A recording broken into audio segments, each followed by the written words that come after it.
अभी भी रावण है। दशहरा चलाते समय आवश्यकता पड़ेगी। दुख होता है जब भगवा में एक ढोंगी बाबा या एक भगवा में अपने आप को हिंदुत्व का प्रचार करने वाला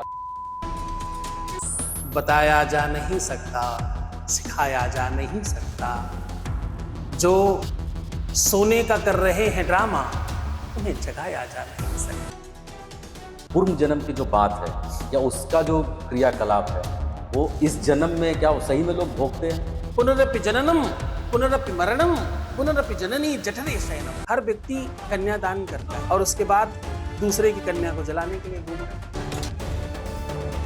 अन्न क्षेत्रे कृतम पापम पुण्य क्षेत्रे विनश्यति, पर पुण्य क्षेत्रे कृतम पापम बस लेको भविष्यति। राम राम पर पूरा संपूर्ण भारतवर्ष टिका हुआ है। बात का बहुत घनघोर सपोर्टर हो कि वीआईपी कल्चर होना चाहिए। धर्म दारू पीने से, मांस खाने से, अनैतिक कार्य करने से सिद्ध नहीं होता कि वो धर्मात्मा है या नहीं है। जब सूत्रधार अच्छा हो तो आगे का जो मार्ग है वो प्रशस्त दिखने लगता है। गुरुओं को, लोग हकीमों को दवाएं बताने लगते हैं। नए रईस, नए नेता और नए बने हुए सनातनियों के आसपास मत जाया करो। हर बार एक नई कहानी बताने लगते हैं। और ये सच बात है कि बिना गुरु के जीवन में कुछ भी मिलता नहीं है।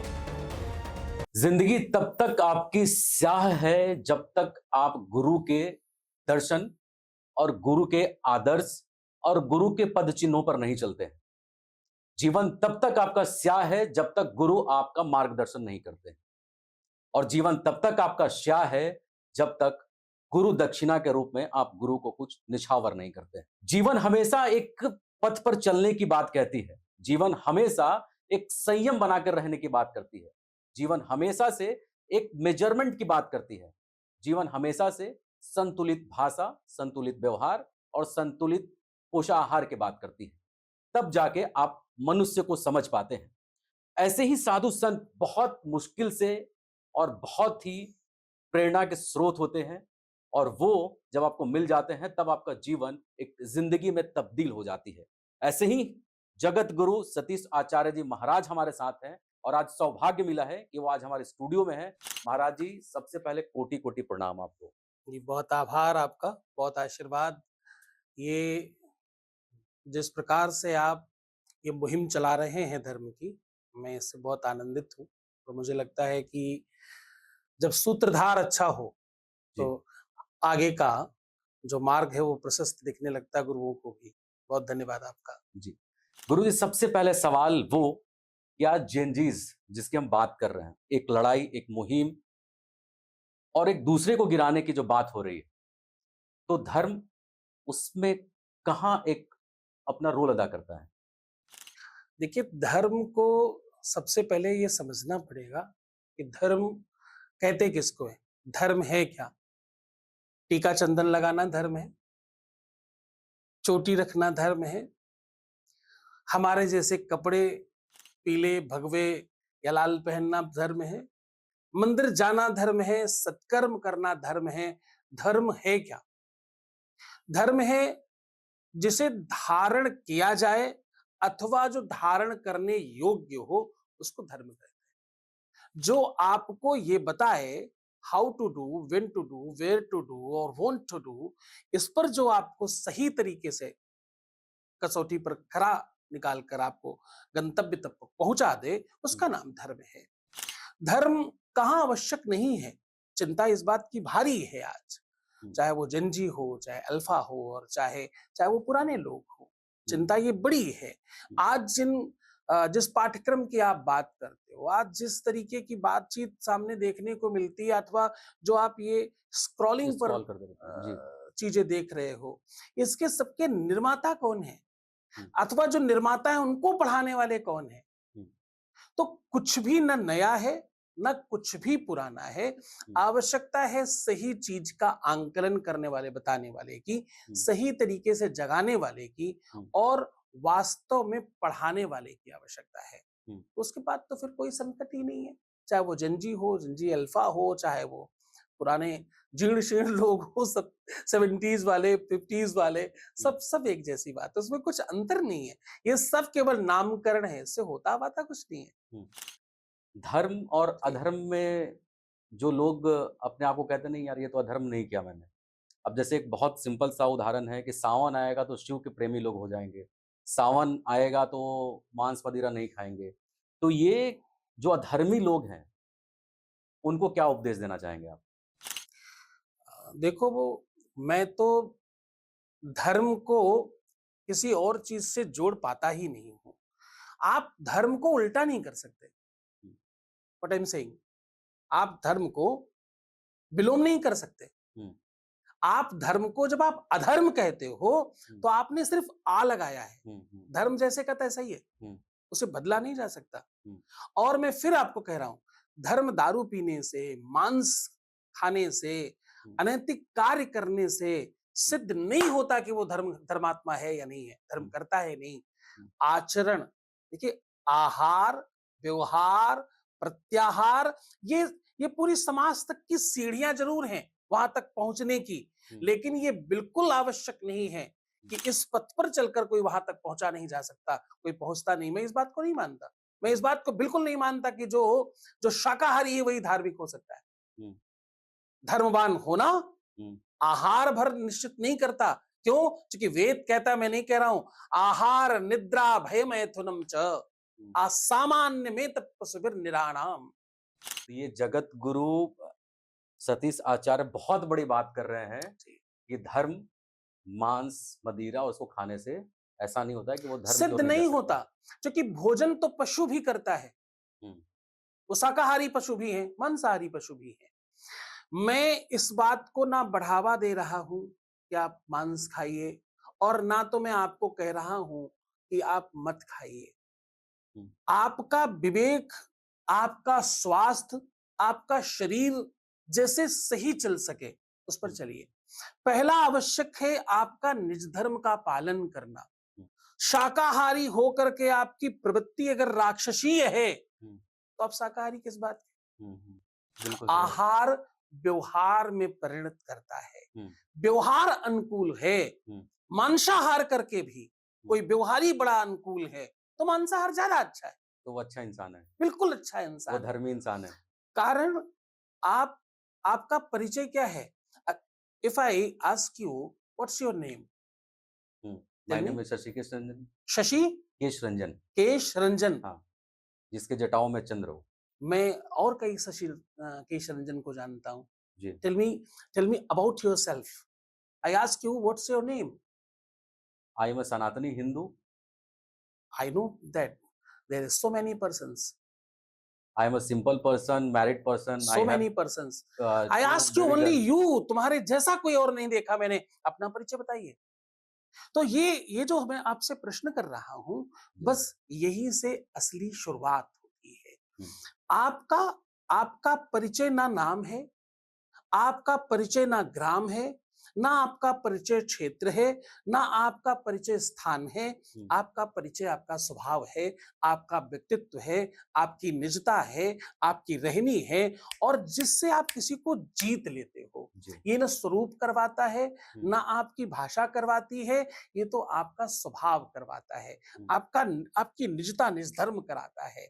आप कौन हैं ये परिचय कैसे होगा? नाम तो बहुत छोटी सी चीज है, बिल्कुल।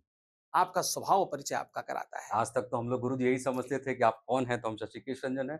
एक अच्छी अरे परिभाषा आपने लोगों को बताई जी, और मुझे ये लगता है कि आज के दौर में ये परिभाषा सबको समझना चाहिए कि आपकी व्यक्तित्व, आपकी छवि और आपके अंदर का गुण, यही आपकी पहचान है। गुरु जी इस पे आते हैं, बहुत लोगों ने मुझसे पूछा कि जब आप सद्गुरु सतीश आचार्य जी का इंटरव्यू कर रहे हैं, तो उनसे ज़रूर ये बात पूछिएगा कि जो उनके ललाट पे जो तेजस्वी, जो उनकी ओजस, जो उनका जो चेहरा है, तो क्या तब किया और क्या उनके मन में आया, या वो बचपन से ऐसे हुए या कोई प्रेरणा मिली उनको मिली? मैं फिर आपको अगेन कह रहा हूं कि कोई कुछ खुद नहीं बनता, प्रभु चुनते हैं। सब परमात्मा चुनता है। जब आप पढ़ने जाते हो तो स्कूल आपको चुनता है। आजकल तो परीक्षाएं होती हैं, आपको पहले एडमिशन के पहले कि आपको देखा जाएगा आप उस लायक है, लायक है। तो ही पेरेंट्स तो ही पेरेंट्स इंटरव्यू, को भी देखते हैं, पेरेंट्स तक को देखने लगे उनका भाई, इंटरव्यू गजब होता है। गजब कार्यक्रम है। तो जैसे गुरु चुनता है हुँ, शिष्य को, परमात्मा चुनता है भक्त को और कार्य चुनता है मनुष्य को, जी। किससे क्या काम करवाना है। हम्म, इसमें किसी की विशेषता नहीं है, ये परमात्मा का उसकी कृपा है। जी। उसकी उसकी किस पर कितनी कृपा होगी ये तो उसी को पता है। मैं बाल्यकाल से बहुत ही छोटे उम्र से 5th क्लास के बाद 5th तक मैं सामान्य एजुकेशन में रहा। उसके बाद से मैं संस्कृत और वैदिक शिक्षा में हूँ। मैंने पीएचडी किया है। मैंने लगातार 50 से ज़्यादा किताबें लिखी हैं। वाह! मैं निरंतर, अब जब मैं मैं कह रहा हूँ कि मैंने किया है तो ये सिर्फ शरीर की आवाज़ है। आत्मा ने तो न जाने और कितने जन्मों में क्या किया क्या-क्या होगा, किया होगा। कहाँ-कहाँ किया होगा। उस अनुभव को लेकर के मैंने जन्म लिया और उस अनुभव को लेकर के मैं आगे बढ़ रहा हूँ और उसी से मेरा विचार, उसी से मेरा परिचय बन रहा है। तो गुरुजी ये लोग ये भी जानना चाहते हैं कि क्या पूर्व जन्म की जो बात है या उसका जो क्रियाकलाप है, वो इस जन्म में क्या वो सही में लोग भोगते हैं? यात्रा है, कोई जन्म पूर्व का थोड़ी होता। पूर्व यानी पहले, बिफोर एंड आफ्टर जैसी कोई चीज नहीं है। ये यात्रा है। रोज सांझ हो जाती है और रोज सवेरा होता है। तो रोज लोग मरते और रोज लोग जन्म लेते हैं। शरीर बदलता है। शरीर बदल रहा है। यात्रा, शरीर मतलब साधन बदल रहे हैं। पुनरपि जननम पुनरपि मरणम पुनरपि जननी जठरे शयनम। रोज की यात्रा है ये। रोज लोग जा रहे हैं और फिर वापस आ रहे हैं। जी। जी। लोग सनातन धर्म को केवल सिर्फ कर्मकांड समझते हैं। वैसे लोगों को क्या आप कहेंगे? हाँ, ये थोड़ी-सी विषमता है। ये थोड़ा मुझे लगता है कि मेरे लिए बहुत गहरी बात है। मेरे लिए बड़ा बड़ा चिंतन की बात और बड़ा चिंतित करने वाली बात है कि धर्म को, सनातन को, अध्यात्म को लोगों ने जाना नहीं। इसमें इसमें त्रुटि भी मेरी ही है। मतलब हम शंकराचार्यों की, हम जगत गुरुओं की, हम बड़े संतों की, महंतों की, अब देश में सबसे बड़ा पद है संतों का जगत गुरु, जिस पर मुझे बिठाया गया। तो मेरी जिम्मेदारी है इस बात की कि मैं लोगों को पढ़ा सकूं, लोगों को बता सकूं। अब जैसे हमारे संरक्षण में, हमारी अध्यक्षता में, हमारी विचारों के आधार पर 400 सीबीएसई बोर्ड स्कूल चल रहे हैं, 12 यूनिवर्सिटियां चल रही हैं, पर ये इतना नंबर सब 144 करोड़ देशवासियों के सामने बड़ा छोटा है। छोटा है, बिल्कुल। तो वो हाथ और बड़े करने के लिए ताकत चाहिए और ये भारी चिंतन है। ये गहरा विषय है कि सनातन को सही से समझ लोग नहीं पाए। उसके पीछे मुझे लगता है एक लैकिंग ऑफ एजुकेशन है। एजुकेशन नहीं मिली, एजुकेट करने वाले लोग नहीं मिले। एजुकेशन केवल विद्यालय में नहीं होता, केवल किताबों में नहीं होता। आप सने शने सने सने सब जगह से कुछ सीख रहे होते हैं। हर अनुभव से एजुकेशन ले रहे होते हैं। हर पल हर क्षण कुछ नया सीख रहे होते हैं। तो वो जो सिखाने की परंपराएं रही पहले, वो बड़ी अच्छी थी। उसको सब हम भूलते जा रहे हैं। इसलिए मुझे लगता है सनातन को लोग सही से समझ नहीं पा रहे हैं। और क्या कोई इंसान बिना, जैसे मैंने इंट्रो में ही कहा, तो क्या कोई इंसान बिना गुरु के अध्यात्म और एक अच्छा इंसान बन सकता है? ये इस वाले प्रश्न के पहले मुझे लगता है कि आपको ये समझना होगा कि ये जो गुरु शब्द है, इसको लेकर के लोग बड़ा भ्रमित है। गुरु जी मतलब क्या? गुरु मतलब जो आपको सिखाए, जो संत, आपको महंत, बताए। बलात्मा, सिद्धात्मा, योगी, यति, साधक, कोई पंडित, कोई पुजारी टीचर नहीं। भी, आपके माता पिता भी, आपके दोस्त भी। गुरु 2 शब्दों के समूह का नाम है, गु और रू। जो अंधकार से प्रकाश में ले जाए, ये थोड़ी भारी बात है, हल्की बात बता रहा हूं। जो तुम्हें जगा दे, और आजकल मैं कह रहा हूं लोग आंखें खोलकर सो रहे हैं। तो जो जगा जाए आपको, जो किसी तरह से जगा दे आपको, बस वही गुरु है। और ये सच बात है कि बिना गुरु के जीवन में कुछ भी मिलता नहीं है। नेविगेशन चाहिए ही चाहिए, कोई एडवाइजर चाहिए ही चाहिए, कोई डेफिनेटली ऐसा व्यक्ति चाहिए जो आपको गाइड करे हाउ टू डू। आप करना जानते हो, आपके अंदर सामर्थ्य है, आपके अंदर ताकत है, आपके अंदर क्षमता है, 2 हाथ हैं आपके पास, 2 पैर हैं आपके पास, 1 सर है आपके पास। तो परमात्मा ने, देने वाले ने सबको बराबर बराबर सब कुछ दिया है। 5 उंगली हमारे हैं, 5 उंगली तुम्हारे, तो सब बराबर है। अब आवश्यकता है बस जाग जाने की, जान जाने की। अब ये जान जाने पे मैं अपनी बात पूरी कर रहा हूँ इस बात को कहते हुए कि जब कोई पहली बार जिम जाता है तो वो 1 आध केजी उठा पाता है, जी। 2 केजी, 3 केजी, हुँ, फिर वो 20-20, 25-25 केजी उठाने लगता है। हुँ। कैसे? तो धीरे-धीरे आप कहेंगे अभ्यास करते-करते अभ्यास करके। जी। मैं कहता हूँ अभ्यास जैसी क्या चीज होती है?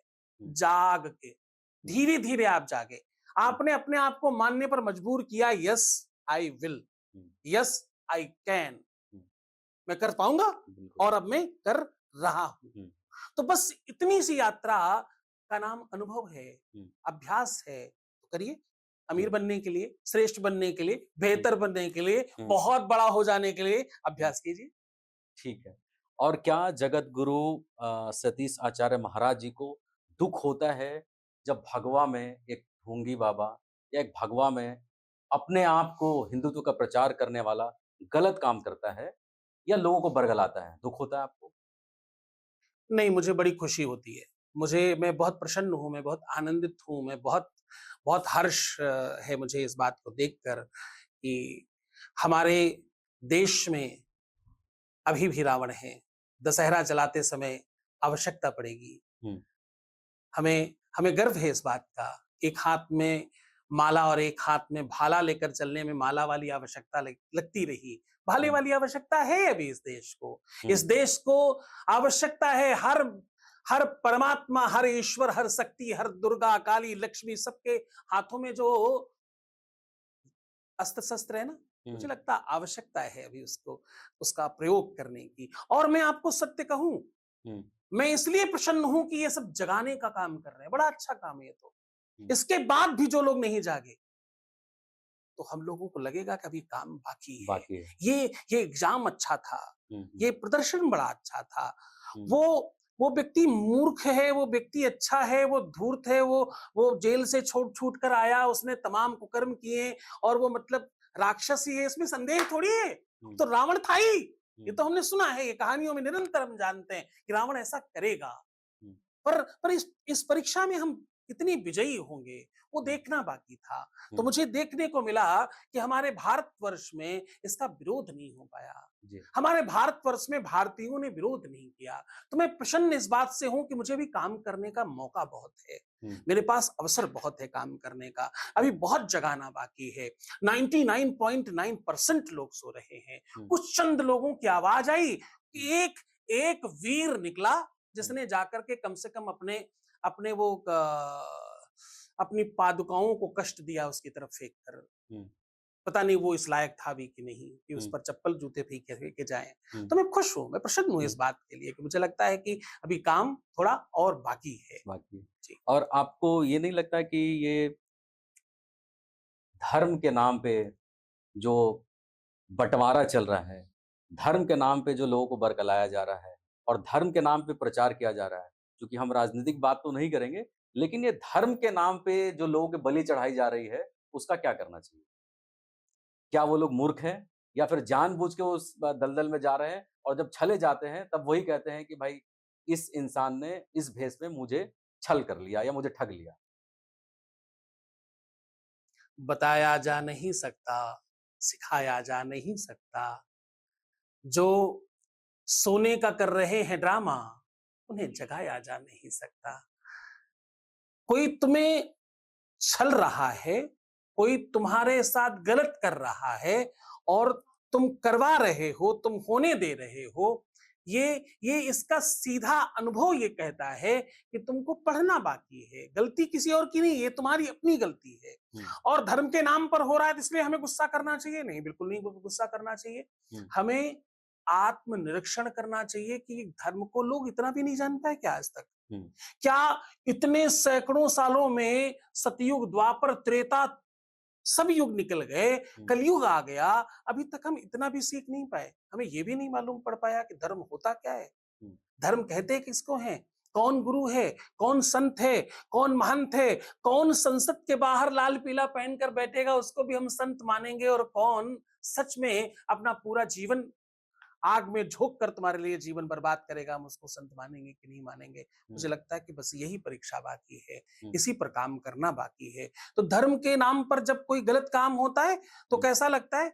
मुझे लगता है कि बड़ी आत्मग्लानि होती है जो ठगे गए उन पे, हम्म, जिसने ठगा उस पर कोई ना मुझे रोष है, ना मुझे क्रोध है। हम्म, जिसने ठगा उसका काम ही वही था। जी, ठगों की कमी नहीं है। हम्म, बहुत बहुत बहुत सारे लोग हैं, एक छोड़ो तमाम मिलते हैं। बाजार में बहुत लोग घूम रहे हम्म, हैं, तो इनको कम किया नहीं जा सकता। हर युग में राक्षस था, हम्म, हर युग में तमाम बदमाश थे। आवश्यकता है हम कितने समझदार हैं। जी। अब और आते हैं कि जैसे राम मंदिर में चंदा चोरी हुआ, जी। तो चल राम की तीर देते हैं, कृष्ण की चक्र देते हैं, क्या दें इसको कि जीवन भर इसको भ्रम देते हैं। तो क्या गुरु ऐसा नहीं लगता है कि जीवन भर की कमाई मैंने कमाई और एकत्रित की, क्योंकि इस योनि, धर्म और सनातन और इसकी मैं बात करता हूँ, इसकी रक्षा की बात करता हूँ और मैंने अपने पूरे जीवन की पूंजी राम मंदिर के लिए 2 लाख रुपए दान कर दिए। अब जब वहाँ से वो चोरी हो गया, तो राम क्या उनको दंड देंगे? हाँ, दंड देंगे तो ज़रूर देंगे। पर मुझे लगता है कि ये पूरा का पूरा जो शगुफ़ा है, ये पूरा का पूरा जो ड्रामा है और ये पूरा का पूरा जो मतलब ड्रामा, झामा, पैजामा ये सब गड़बड़ है। ये हुँ, सब गलत अ, प्रोपेगेंडा है। ये प्रोपेगेंडा इसलिए गलत है क्योंकि किसी भी व्यक्ति, ध्यान से समझिएगा, हुँ, किसी भी व्यक्ति, किसी भी संस्था और किसी भी समुदाय के कारण कभी भी धर्म दूषित नहीं होता। लेकिन लोग महाराज जी व्यक्तिगत आज के डेट में व्यक्तिगत साधनों को हुँ, राम इस धरा की पहचान का नाम है। जी, राम मिट्टी में है, कण-कण में है और लोगों की सुबह और सांझ में है राम। हुँ, राम जन्म से लेके मृत्यु तक है। जब कोई मर जाता है तब भी लास्ट में राम, राम करके लेकर के बिल्कुल, जाते हैं। तो राम राम यहाँ की शुरुआत है। हुँ, यहाँ का किसी को हम स्वागत करना चाहें, किसी का अभिवादन करना चाहें तो राम-राम से करते हैं। हुँ, किसी का वंदन करना चाहें तो हम राम-राम से करते हैं। हम सीता-राम कह के हमारा पूरा जीवन चलता है। जी, राम-राम पर पूरा संपूर्ण भारतवर्ष टिका हुआ है। हुँ, और 500 वर्षों की तपस्या के बाद, लाखों बलिदानों के बाद और न जाने कितने तपस्वियों की तपस्या के बाद ये अवसर आया कि राम मंदिर बने, जी, राम मंदिर बना। हुँ, अब वहां झाड़ू लगाने वाले ने जूते पहन करके झाड़ू लगा दिया केवल इस बात पर। आप पूरे के पूरे राम मंदिर को, पूरे के पूरे उस मानस को अपवित्र समझेंगे तो हुँ, मतलब कहीं ना कहीं आपकी आंखों में प्रॉब्लम है। हुँ, लोग, ध्यान से समझिएगा, हुँ, लोग हकीमों को दवाएं बताने लगते हैं। लोग हकीमों को दवाई दवाएं बताएँ, बताने लगते हैं। नए रईस, नए नेता और नए बने हुए सनातनियों के आसपास मत जाया करो। हुँ, हुँ, हर बार एक नई कहानी बताने लगते हैं। ऐसे नहीं चलता। कहां कहां गलत हो रहा है। हुँ, ये केवल किसी के 10 रुपए उठा ले जाने से, हुँ, किसी के एक कॉइन उठा लेने से 500 वर्षों की पूरा का पूरा वो इतिहास बदल जाएगा। हुँ, आपको लगता है भारतवर्ष की पहचान बदल जाएगी? हुँ, जो गलत कर रहा है उसका 100% परिणाम उसको मिलेगा। जो गलत किया है जिसने, हुँ, उसे परिणाम मिला है, आगे भी मिलेगा। इसमें कोई संदेह करने की आवश्यकता ही नहीं है। इसमें रंच मात्र कहीं सोचना ही नहीं चाहिए, विचार ही नहीं करना चाहिए। न्यायपालिका, संविधान, शासन, प्रशासन, सरकारें, इन लोगों का काम है। हुँ, हमारा काम है भगवान की, हमारा काम सिर्फ और सिर्फ भगवान से है। हम सिर्फ भगवान में हमने जो दे दिया वो हुँ, हमारा कहाँ रहा। हुँ, हाँ, मैं आपको एक दान पर बात कहता हूँ जी, और ये बात चली इसलिए ये कह रहा हूँ। हर व्यक्ति कन्यादान करता है, जी, करता है। बिल्कुल, इससे बड़ा दान है दुनिया में कोई? दुनिया में कुछ नहीं है। और उसके बाद दूसरे की कन्या को जलाने के लिए घूम रहे हैं। हुँ, लोगों को पता नहीं है। दिया हुआ सामान, दिया हुआ दान अपना नहीं रहता। हुँ, वो जो हो उसकी उसकी व्यवस्था राम देखेंगे, उसकी व्यवस्था परमात्मा देखेंगे। हुँ, कितने लोग हैं भारतवर्ष में जिन्होंने ये आवाज लगाई, चिंता मत करो, जो हो गया वो कोई बात नहीं, हुँ, सब भगवान देखेंगे, हम तो और देंगे। हुँ, कम पड़े हमसे ले जाना। राम की व्यवस्था में कम नहीं पड़ना चाहिए। हुँ, कितने लोग बोलने वाले हैं हमारे पास? हम सब इस बारे में चर्चा कर रहे हैं, चोरी हो गई, चोरी हो गई, चोरी हो गई, चोरी हो गई, चोरी हो गई, चोरी हो गई। अरे जिनका नाम तक आया उनका समूल विनाश हो गया, पूरा घर, परिवार, मतलब वो उनका बनाया पूरी सब कुछ संपत्ति सब साम्राज्य उजाड़ खत्म दी हो गई। गई। अरे क्या चोरी हो गया, सब वापस आएगा। हुँ, वो हम लोग बचपन में सुनते थे, कुएँ का पानी कुएँ में जाए, वो जो जाएगा हाँ, वापस फिर वहीं वापस आएगा। आएगा। हुँ, परमात्मा से भागकर कोई कहाँ जाएगा? हुँ, कितनी दूर भागेगा? हुँ, कुछ भागा जा नहीं सकता, कुछ हुँ, उठाया जा नहीं सकता, कुछ भी ले जाया जा नहीं सकता, हुँ, सब घूम कर वापस वापस यही आएगा। आएगा। जी, चिंता किस बात की है? हुँ, तो सनातनियों को तो चिंता नहीं करनी चाहिए। हुँ, सनातनियों की इस बात में बिल्कुल किसी भी प्रकार का ना हुँ, रोष होना चाहिए और ना ही संताप होना चाहिए। हुँ, दोनों से मुक्त हो जाना चाहिए क्योंकि तुम तो राम के हो। हुँ। वही है कि चल तुमसे दूर जाने की बात कहता हूँ, जी, अगर तुम मिल भी जाए, तो तुमसे परहेज़ की बात करता हूँ। तू सामने भी आ जाए, तो बंद आँखों से भी तेरा दीदार करता हूँ, तो वो श्री राम ही है। अब हम इसी से जोड़ते हैं जो आपने कहा, मिलने-मिलाने और दूर जाने की बात है। जी। एक मोक्ष की बात होती है। कोई जीवित होके मोक्ष को प्राप्त कर लेता है, कोई मरने के बाद भी मोक्ष को प्राप्त नहीं कर सकता।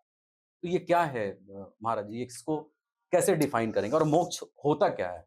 मुझे लगता है कि जो मोक्ष है, ये हमारे संपन्नता का नाम है, हमारी संपूर्णता का नाम है। जब आप किसी भी यात्रा को सफलतापूर्वक संपन्न कर लेते हैं, इसी का नाम मोक्ष है। हुँ, तो मोक्ष आपके अपने कर्म रूपी क्रिया की व्यवस्था का वो परिणाम है, इसका नाम मोक्ष है। मोक्ष है। तो ये तो कोई भी पा सकता है, ये तो सबके अपने हाथ में है। मतलब कार्यों में सफल हो गए, मोक्ष आपको मिल गया। कार्य कौन से हैं, यही तो महत्वपूर्ण है। हुँ, आप स्वयं को जान जाएं, हुँ, आपको ये पता चल जाए हु एम आई, जिस जो सवाल हमने आपसे पहले हाँ, कहा, जी। जैसे ही आपको ये पता चल जाता है हु एम आई, हुँ, और फिर आपको ये पता चल जाता है भैया हम क्यों यहाँ आए, हुँ, बस ये 2 सवाल का जवाब मिलना ही मोक्ष है। क्योंकि इसके बाद फिर कुछ बचता नहीं है कुछ आपके बचता पास। नहीं। आपके सारे काम तभी संपन्न होंगे। हुँ, काम सब्जी ला कर के वापस आना मोक्ष नहीं है। हुँ, हुँ। बाजार से दूध लेकर के आ जाना मोक्ष नहीं है। हुँ, मोक्ष है जब आप अपने जिस परिवार में आपका जन्म हुआ, जिस कुटुंब में आपका जन्म हुआ, जिस क्षेत्र में आपका जन्म हुआ, हुँ, जिस डिस्ट्रिक्ट में आपका जन्म हुआ, जिस प्रदेश में आपका जन्म हुआ और जिस देश में आपका जन्म हुआ, हुँ, जब ये यात्रा आप संपन्न करते हैं, इनके लिए कुछ कर पाते हैं, जी। तो आपको मोक्ष मिलता है। और एक लोग कहावत है या लोग कहते भी हैं, हम लोग भी सुनते हैं और सोशल मीडिया पे तो ख़ैर बाबाओं की बहुत भरमार है गुरुजी, इसमें कुछ कहा नहीं जा सकता है। लेकिन मैं सिर्फ़ चर्चा इसलिए कर रहा हूँ कि आपके वाणी से निकले हुए शब्द वो लोग को समझ में आए, जो लोग भ्रम फैलाते हैं। जी। अब इसी में हम बात करते हैं कि लोग पूछते हैं कि भगवान के पास मिलने का और भगवान का आशीर्वाद का शॉर्टकट क्या हो सकता है? ऐसे मूर्खों के लिए क्या कहेंगे आप? मतलब जो भगवान के पास भी जाके वहाँ शॉर्टकट का रास्ता ढूँढ रहे हैं। ये भी बड़ा विस्तारित बात है। आप जो जो आप प्रश्न कर रहे हैं, ये प्रश्न का सीधा जवाब इसलिए नहीं दिया जा सकता है क्योंकि सीधी बात नहीं है। इसमें इसमें मैं बहुत और गहराई जोड़ता है। हूँ महाराज जी, जी, दूसरी चीज़ क्या है कि लोग आज कहीं भी मंदिर में जाएँ, तो उनको वीआईपी कार्ड एंट्री चाहिए। वहाँ भी उनको भीड़ में नहीं लगना है, वहाँ भी वो मेहनत नहीं करना चाहते, जी। वहाँ भी भगवान के लिए तप नहीं करना चाहते, वहाँ भी भगवान के लिए वो परिश्रम नहीं करना चाहते। वहाँ भी चाहते हैं कि बस जाएँ और भगवान के दर्शन हमें तुरंत हो जाए। आपके कमेंट में बहुत सारे कमेंट आने वाले हैं, आप सँभालिएगा क्योंकि मेरा तो काम है बताकर चले जाना। कौन सुनेगा और किसे सुनाएँ इसीलिए चुप रहते हैं। अब आप कह रहे हो तो बताना पड़ेगा। मैं इस पूरी की पूरी बात से इत्तेफ़ाक रखता ही नहीं हूँ और मैं इस बात का बहुत घनघोर सपोर्टर हूँ कि वीआईपी कल्चर होना चाहिए। नहीं, यस। क्यों होना चाहिए? इस कल्चर से क्या इस पे मंदिर में ये बहुत पैसे जा रहे आवश्यक हैं? है, ये बहुत नितांत ज़रूरी है और इसमें बुराई क्या है? हुँ, अगर अगर आप संपन्न हैं हुँ, और आपके पास तमाम परमात्मा ने व्यवस्थाएँ दी हैं हुँ, और आपके पास एक ही चीज़ की कमी है वो है समय, हुँ, समय नहीं है हुँ, और आप किसी भी तरह से वीआईपी तारतम्य के द्वारा आप हुँ, दर्शन करने पहुँच जाते हैं और दर्शन करके चले आते हैं। हुँ। इसमें तकलीफ़ किस बात की है? तकलीफ इसमें 2 चीज़ की है महाराज इसमें जी, मुसीबत क्या है? मुसीबत 2 चीज़ों की है। जी, पहली चीज़ तो वो कि वो इंसान जिसको प्रभु ने जन्म दिया, जी। वो गरीब हो, काला हो, गोरा हो, लंगड़ा हो, लूला हो, बूढ़ा हो, जवान हो, बच्चा हो, कोई भी हो, उसको पहला हक है कि वो प्रभु की शरण में जाए और प्रभु से यही उम्मीद करता है कि उसको भी उतना ही आशीर्वाद दे, जितना वो धनी को दे रहे हैं। तो इसमें ये अंतर है। लगेगी आग तो आएँगे कई घर जचने। हुँ, यहाँ किसी का जाति मकान थोड़ी है। मैं आपको बार-बार कह रहा हूँ सबको परमात्मा ने बराबर दिया है। न किसी को अमीर, न किसी को गरीब बनाया, सबको एक जैसा बनाया। 2 हाथ, 2 पैर, 2 आँख, 2 कान, नाक, मुँह, पेट, पीठ सब कुछ बराबर दिया है। आप क्यों नहीं सम्राट बनते? आप क्यों नहीं अमीर बनते? आप क्यों नहीं कर्मशील बनते? Who interrupt you? कौन रोक रहा है?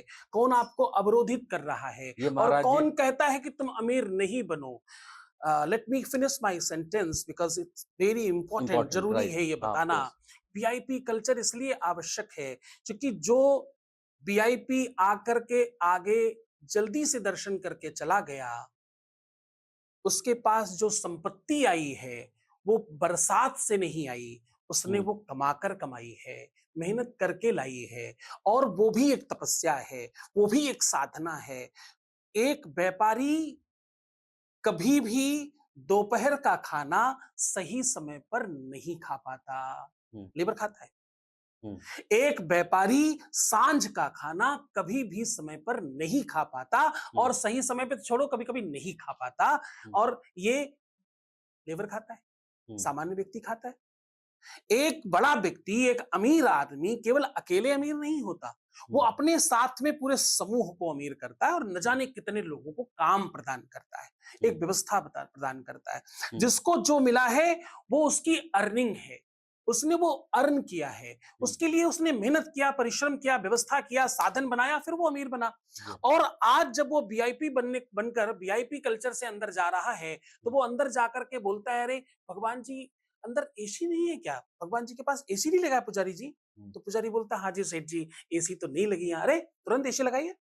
तो जो अंदर एसी लगी है, बड़ा सा झूमर लगा है, भगवान की जो व्यवस्था है, बढ़िया सा श्रृंगार है, सुंदर सी जो पोशाक है, और खूब 56 भोग लगे हैं, और हमको आपको भी लाइन में लग करके जो प्रसाद खाने को मिल रहा है, वो सब उन लोगों से ही आ रहा है इनके पास पैसे हैं।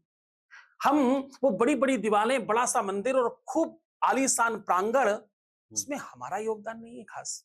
हमने बहुत पैसे नहीं दिए, वो उन लोगों ने दिए जिनको वो व्यवस्था करके दी जाती है। कारण आप समझने का प्रयत्न कीजिए। इस व्यवस्था को बनाए रखना इसलिए आवश्यक कहता हूं मैं, क्योंकि आप भी अमीर बने, इसमें नुकसान किस बात का है? आप भी सम्राट बने, कौन मना करता है? आप धनवान बने, इसमें कौन आपको मना करता है? मैं जो लेबर है उसकी बुराई नहीं कर रहा हूं, वो बहुत परिश्रम करता है, वो बड़ी मेहनत करता है, वो खूब काम कर रहा है, लेकिन उस काम के साथ साथ उसको ये नहीं मालूम अभी भी, तो मतलब भगवान भेदभाव करते हैं? भगवान कहाँ भेदभाव कर रहा है। तब तो भगवान ने अगर आपको 2 हाथ, 2 पैरों में से 1 पैर दिया, तो यहाँ पर हो सकता है आपके ही अपने कर्मों का फल होगा, लेकिन फिर भी आपको वीआईपी सीट मिलनी चाहिए। तो बसों में भी अवेलेबल है, ट्रेनों में भी अवेलेबल है, हर भग, जगह अवेलेबल है। तो भगवान आपका, आप जहां पर कम है वहां पर मिलना चाहिए, इस बात का भी मैं पुरजोर प्रशंसक हूं।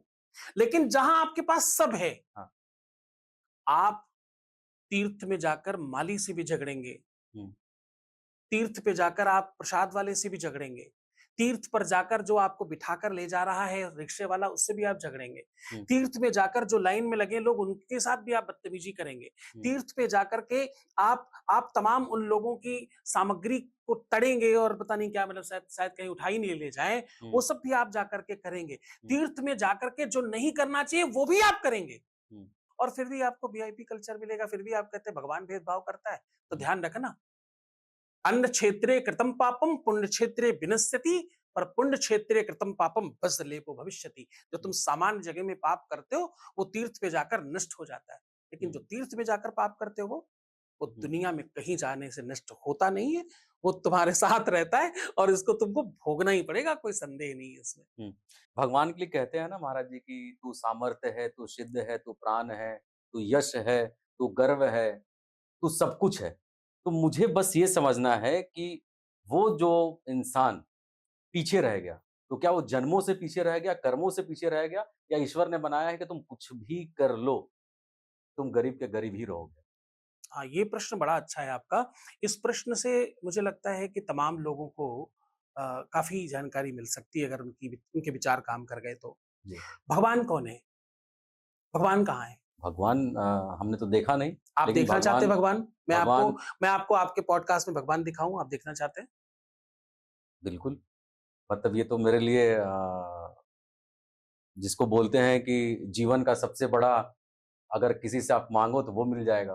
भगवान तो अगर धरती पे गए तो माता पिता के अलावा तो कुछ, मैं तो ऊपर ही मानता हूँ कि ईश्वर ऊपर और सब कुछ देख रहे हैं।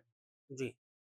तो चलो भगवान का दर्शन करते हैं। चलो भगवान से मिलते हैं। पहले फिर आपको समझ में आएगा कि भगवान कहाँ है, भगवान कैसे देता है, भगवान से कैसे माँगा जाता है और भगवान को कैसे खुश किया जाता है। तो पहले भगवान से मिलते हैं, भगवान से ही पूछते हैं। जी। कितना आसान है भगवान से मिलना, हम लोग सोचते नहीं, विचार नहीं कर पाते। तो चलो भगवान से मिलते हैं। अब मेरे हाथ की तरफ ध्यान से देखना, आपको भगवान दिखेगा। भ, हुँ। भगवान बोलना ना, जी। भ, फिर ग, फिर व, फिर आ और फिर न। ये 5 जो अक्षर हैं, इनका नाम इन्हीं से बनकर भगवान बन रहा भगवान है। ने। जी। तो भा से भूमि, गा से गगन, भ हुँ, ग, हुँ, वा से वायु, आ से अग्नि, ना से नीर। हुँ, तो ये 5 तत्व ही भगवान है। ये 5 एलिमेंट्स ही भगवान है। हुँ, जिनमें ये 5 तत्व हैं, हुँ। वो सब भगवान है। इसीलिए गोस्वामी तुलसीदास जी ने लिखा, क्षितिजल पावक गगन समीरा, पंच रचित यह अधमु शरीरा। तो 5 जो तत्व से बना हुआ शरीर है, हुँ, यही भगवान है। हुँ, आप में भगवान है, हम में भगवान है, हुँ, इनमें भगवान है, हुँ। हर कण-कण में भगवान है। जहां 5 तत्व हैं, इसीलिए धरती भगवान है, इसलिए आसमान भगवान है, इसलिए हमारे यहाँ जल भगवान है, इसलिए हमारे यहाँ अग्नि भगवान भगवान है, जी, इसलिए हमारे यहाँ वायु भगवान है। हम हुँ, इसीलिए तो इनको भगवान कहते हैं, क्योंकि इसमें ही भगवान है। भगवान भगवान जी। कहीं अलग नहीं है। हुँ। इन सबको मिलकर भगवान बनाया जाता है। तो भगवान सबको, जब हवा चलती है तो सिर्फ अमीर को लगती है क्या? नहीं, नहीं, गरीबों को लगती है। जब आग लगती है तो केवल और केवल क्या गरीबों को ही जलाती है क्या? वो सबको जलाती है। जी। धरती सबके लिए है, हुँ, आसमान सबके लिए एक जैसा है।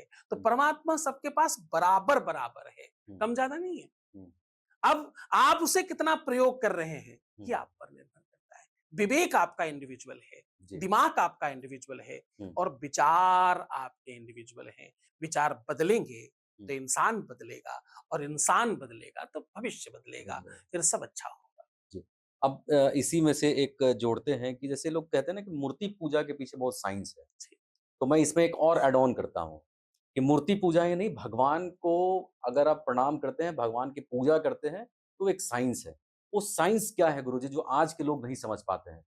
जो चमत्कार कहते हैं, बेसिकली वो साइंस है। तो उसको कैसे डिफाइन करेंगे आप? देखिए मुझे लगता है कि हमारे पूर्वज बड़े समझदार थे, बहुत वैज्ञानिक थे और बहुत विचारक थे, बहुत गहरे विचारों में रहने वाले लोग थे। पूरा का पूरा संसार पिरामिड में है। किसके आधार पे है?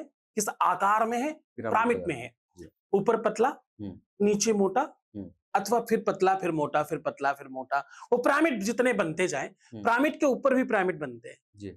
अच्छा। जो-जो कुछ तुम्हारे आस-पास है, वो सब पिरामिड में है। हुँ, आपका अंगूठा हुँ, हुँ, पिरामिड है, ऊपर पतला है, यहाँ हुँ, मोटा है।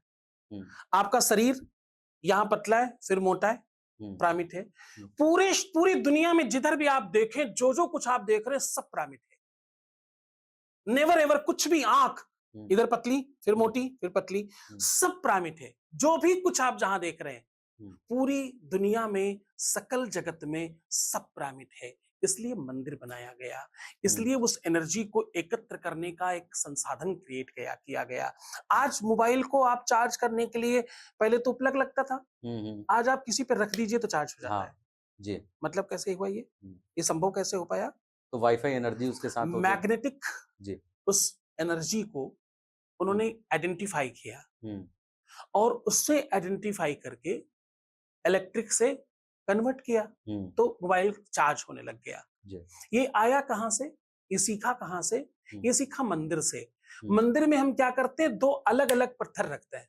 हुँ, एक वो पत्थर जिससे मंदिर बनता है, हुँ, एक वो पत्थर जिससे मूर्ति बनती है हुँ, और दोनों को आपस में हम अलाइन करते हैं, हुँ, एक दिशा व्यवस्थित करते हैं। हुँ, तो ये पूरा का पूरा एक ऐसा वैज्ञानिक आधार है हुँ, और ये पूरा का पूरा एक ऐसा तंत्र है जहां पर आपकी बॉडी जाकर चार्ज हो जाती है। हुँ, इसका जीता जागता स्वरूप क्या है कि आप जब दिन भर काम करते हो तो सांझ में रात तक आपकी स्थिति क्या हो जाती है? थक जाता है इंसान, Oh my God, एनर्जी चली like जाती that. है। हुँ, अरे भाई आज तो बहुत काम था।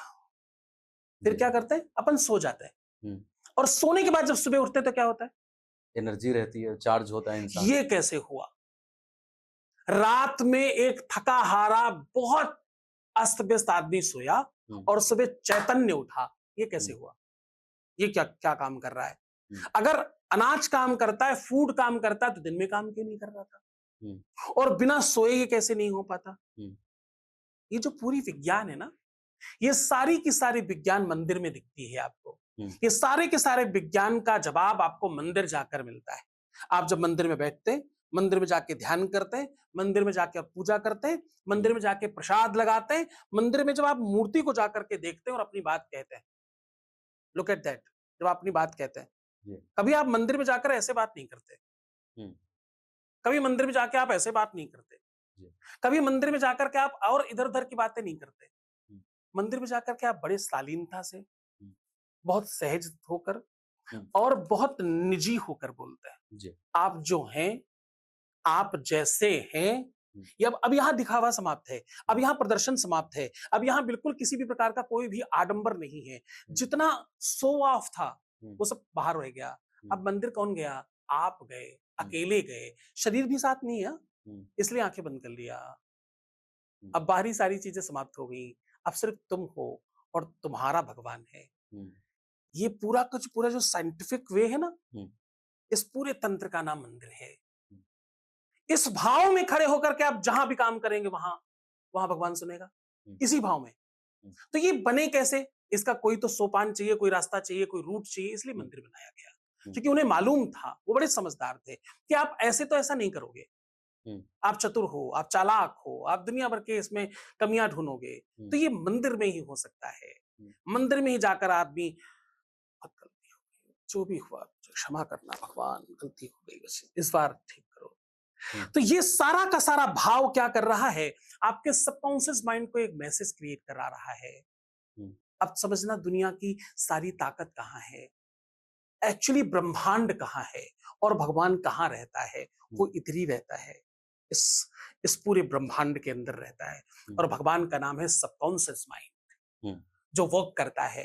जी, अब जब आप नीचे से यहाँ आए अथवा जब आप अभी मैं मेरा प्रश्न सुन रहे हैं, तो आपका ब्रेन अगले क्वेश्चन को क्रिएट कर रहा है। जी, आप जब यहां से उठकर वापस जाएंगे तो उठने के पहले आपका ब्रेन ऑर्डर क्रिएट करेगा, उठने के पहले। जी, बी केयरफुल, उठने हुँ, के पहले हुँ, वो ऑर्डर क्रिएट करेगा, हाथ लगाओ, हुँ, शरीर को उठाओ, फिर हुँ, चलाओ। सामने मेज है तो एक नक्शा बना कर देगा आपका माइंड पहले से बॉडी को कि हुँ, इधर से जाना, ऐसे चलकर निकल जाना, ऐसे तुम वहां पहुंच जाओगे। ये हुँ, मैसेज, ये पूरा नक्शा, ये जो सब क्रिएट करता है, ये ब्रेन बिफोर कर लेता है।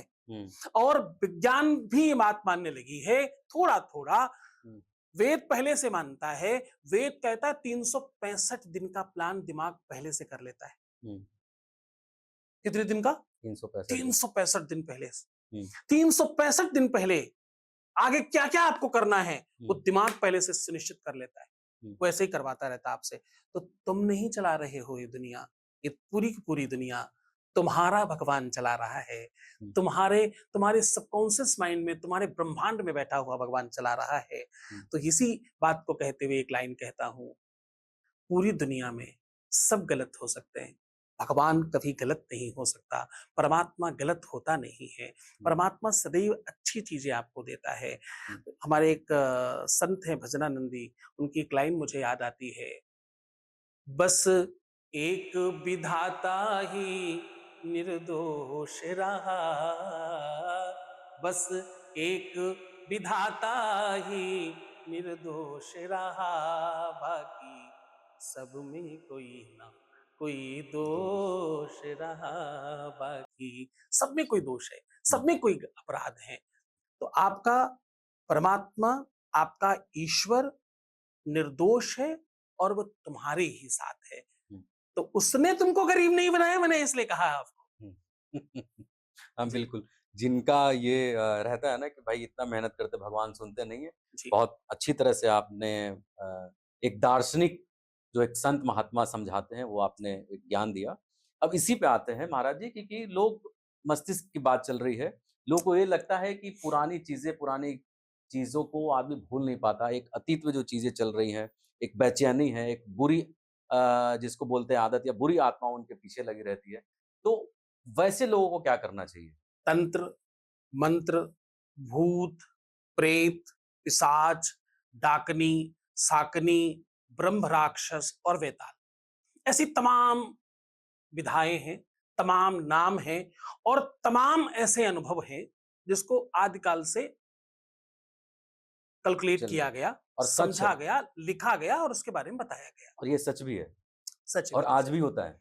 आजकल कुछ उससे कोई आजकल से मतलब नहीं, हुँ, ये तथ्यात्मक है हुँ, और इस पर बड़ा काम किया गया।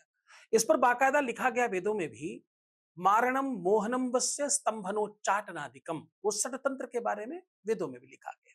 हुँ, अब समस्या क्या थी कि लिखा बहुत गहरा गया, लिखने वाला बहुत एजुकेटेड है, हुँ, पढ़ने वाला बहुत छोटा है। हुँ, लिखने वाला पीएचडी कर चुका है, पढ़ने वाला केजी नर्सरी में भी जाने को तैयार नहीं है, हुँ। इसलिए वो अलाइन नहीं हो पा रही है चीजें। ओके, ठीक है। जितने बड़े बड़े बोर्ड लगा करके ज्योतिषाचार्य और तंत्राचार्य और महामंडलेश्वर चार और फलाने चार, ये चार वो चार लिखे, वो सब गड़बड़े हैं, हुँ, वो अलाइन नहीं है, हुँ, एक दूसरे को समझ नहीं पा रहे हैं, हुँ, बात क्या कही गई है, क्या तुम समझ पा रहे हो, दोनों में बहुत डिफरेंस है, हुँ, बहुत बहुत बहुत तालमेल में गड़बड़ी है, इसलिए पूरा समाज कंफ्यूज है, हुँ, इसलिए पूरा का पूरा जगत कंफ्यूज है। हुँ, बताने वाला ही गलत हो तो सुनने वाला तो गलत हो ही जाएगा। हुँ, इसमें बस थोड़ी सी गलती सुनने वालों की है, सुनने वाले सुनते ही ये सारा का सारा षड्यंत्र है, हुँ, सुनने वाले अच्छी चीजें सुनना भी नहीं चाहते, अच्छा ये भी हुँ, बड़ा चक्कर है, हुँ, उन्हें डिस्ट्रक्शन ही सुनना है, उन्हें न्यूसेंस ही सुनना है, हुँ, जितना आप न्यूसेंस आप क्रिएट कर सकते हैं उनको वही अच्छा सुनना है, लगेगा। उसी जी, पे मजा है, उसी हुँ, पे आनंद है। इस कारण से वो अलाइन नहीं हो पाया कभी भी। हुँ, ये सारे अनुभव हैं, जी, ये सारी की सारी चीजें हुँ, प्रैक्टिकल हैं, पर इनको जैसा समझा गया वैसा नहीं है, हुँ, इनको जिस रूप में समझा गया वैसा नहीं है, हुँ, इनको जैसे इस्तेमाल किया गया डराने के लिए वो भी नहीं है। हुँ, ये सब एक तरीके की बीमारियों के नाम है। हुँ, जैसे आपने मेनिंजाइटिस सुना है? मेनिंजाइटिस मेनिंजाइटिस एक बीमारी है। अच्छा, अच्छा, अब इससे एक और प्रश्न करता हूँ फिर इसको जोड़ता हूँ। जी, आपको पता है बुखार आना बीमारी है? हुँ, हुँ। हाँ जी, ना जी। हाँ, लोग बुखार आना बीमारी ही बीमारी कहते है? हैं। हाँ, बीमारी कहते हैं, बॉडी का नहीं, टेम्परेचर बढ़ना। नहीं। बुखार आना बीमारी नहीं है। हुँ, बुखार आना एक लक्षण है हुँ, बीमारी का। हुँ, हुँ, शरीर आपका तपने लगा, गर्म हो गया, हीट कर रहा है, जी, दैट्स मीन से कि आप बीमार हैं। हुँ, बीमारी का नाम नहीं है, हुँ, क्योंकि बुखार मलेरिया का हो सकता है, हुँ, बुखार डेंगू का हो सकता है, बुखार कोरोना वाला हो सकता है जी, और या तो दुनिया का सबसे बड़ा बुखार मेनिंजाइटिस हो सकता है। हुँ, इससे बड़ा कोई बुखार नहीं होता।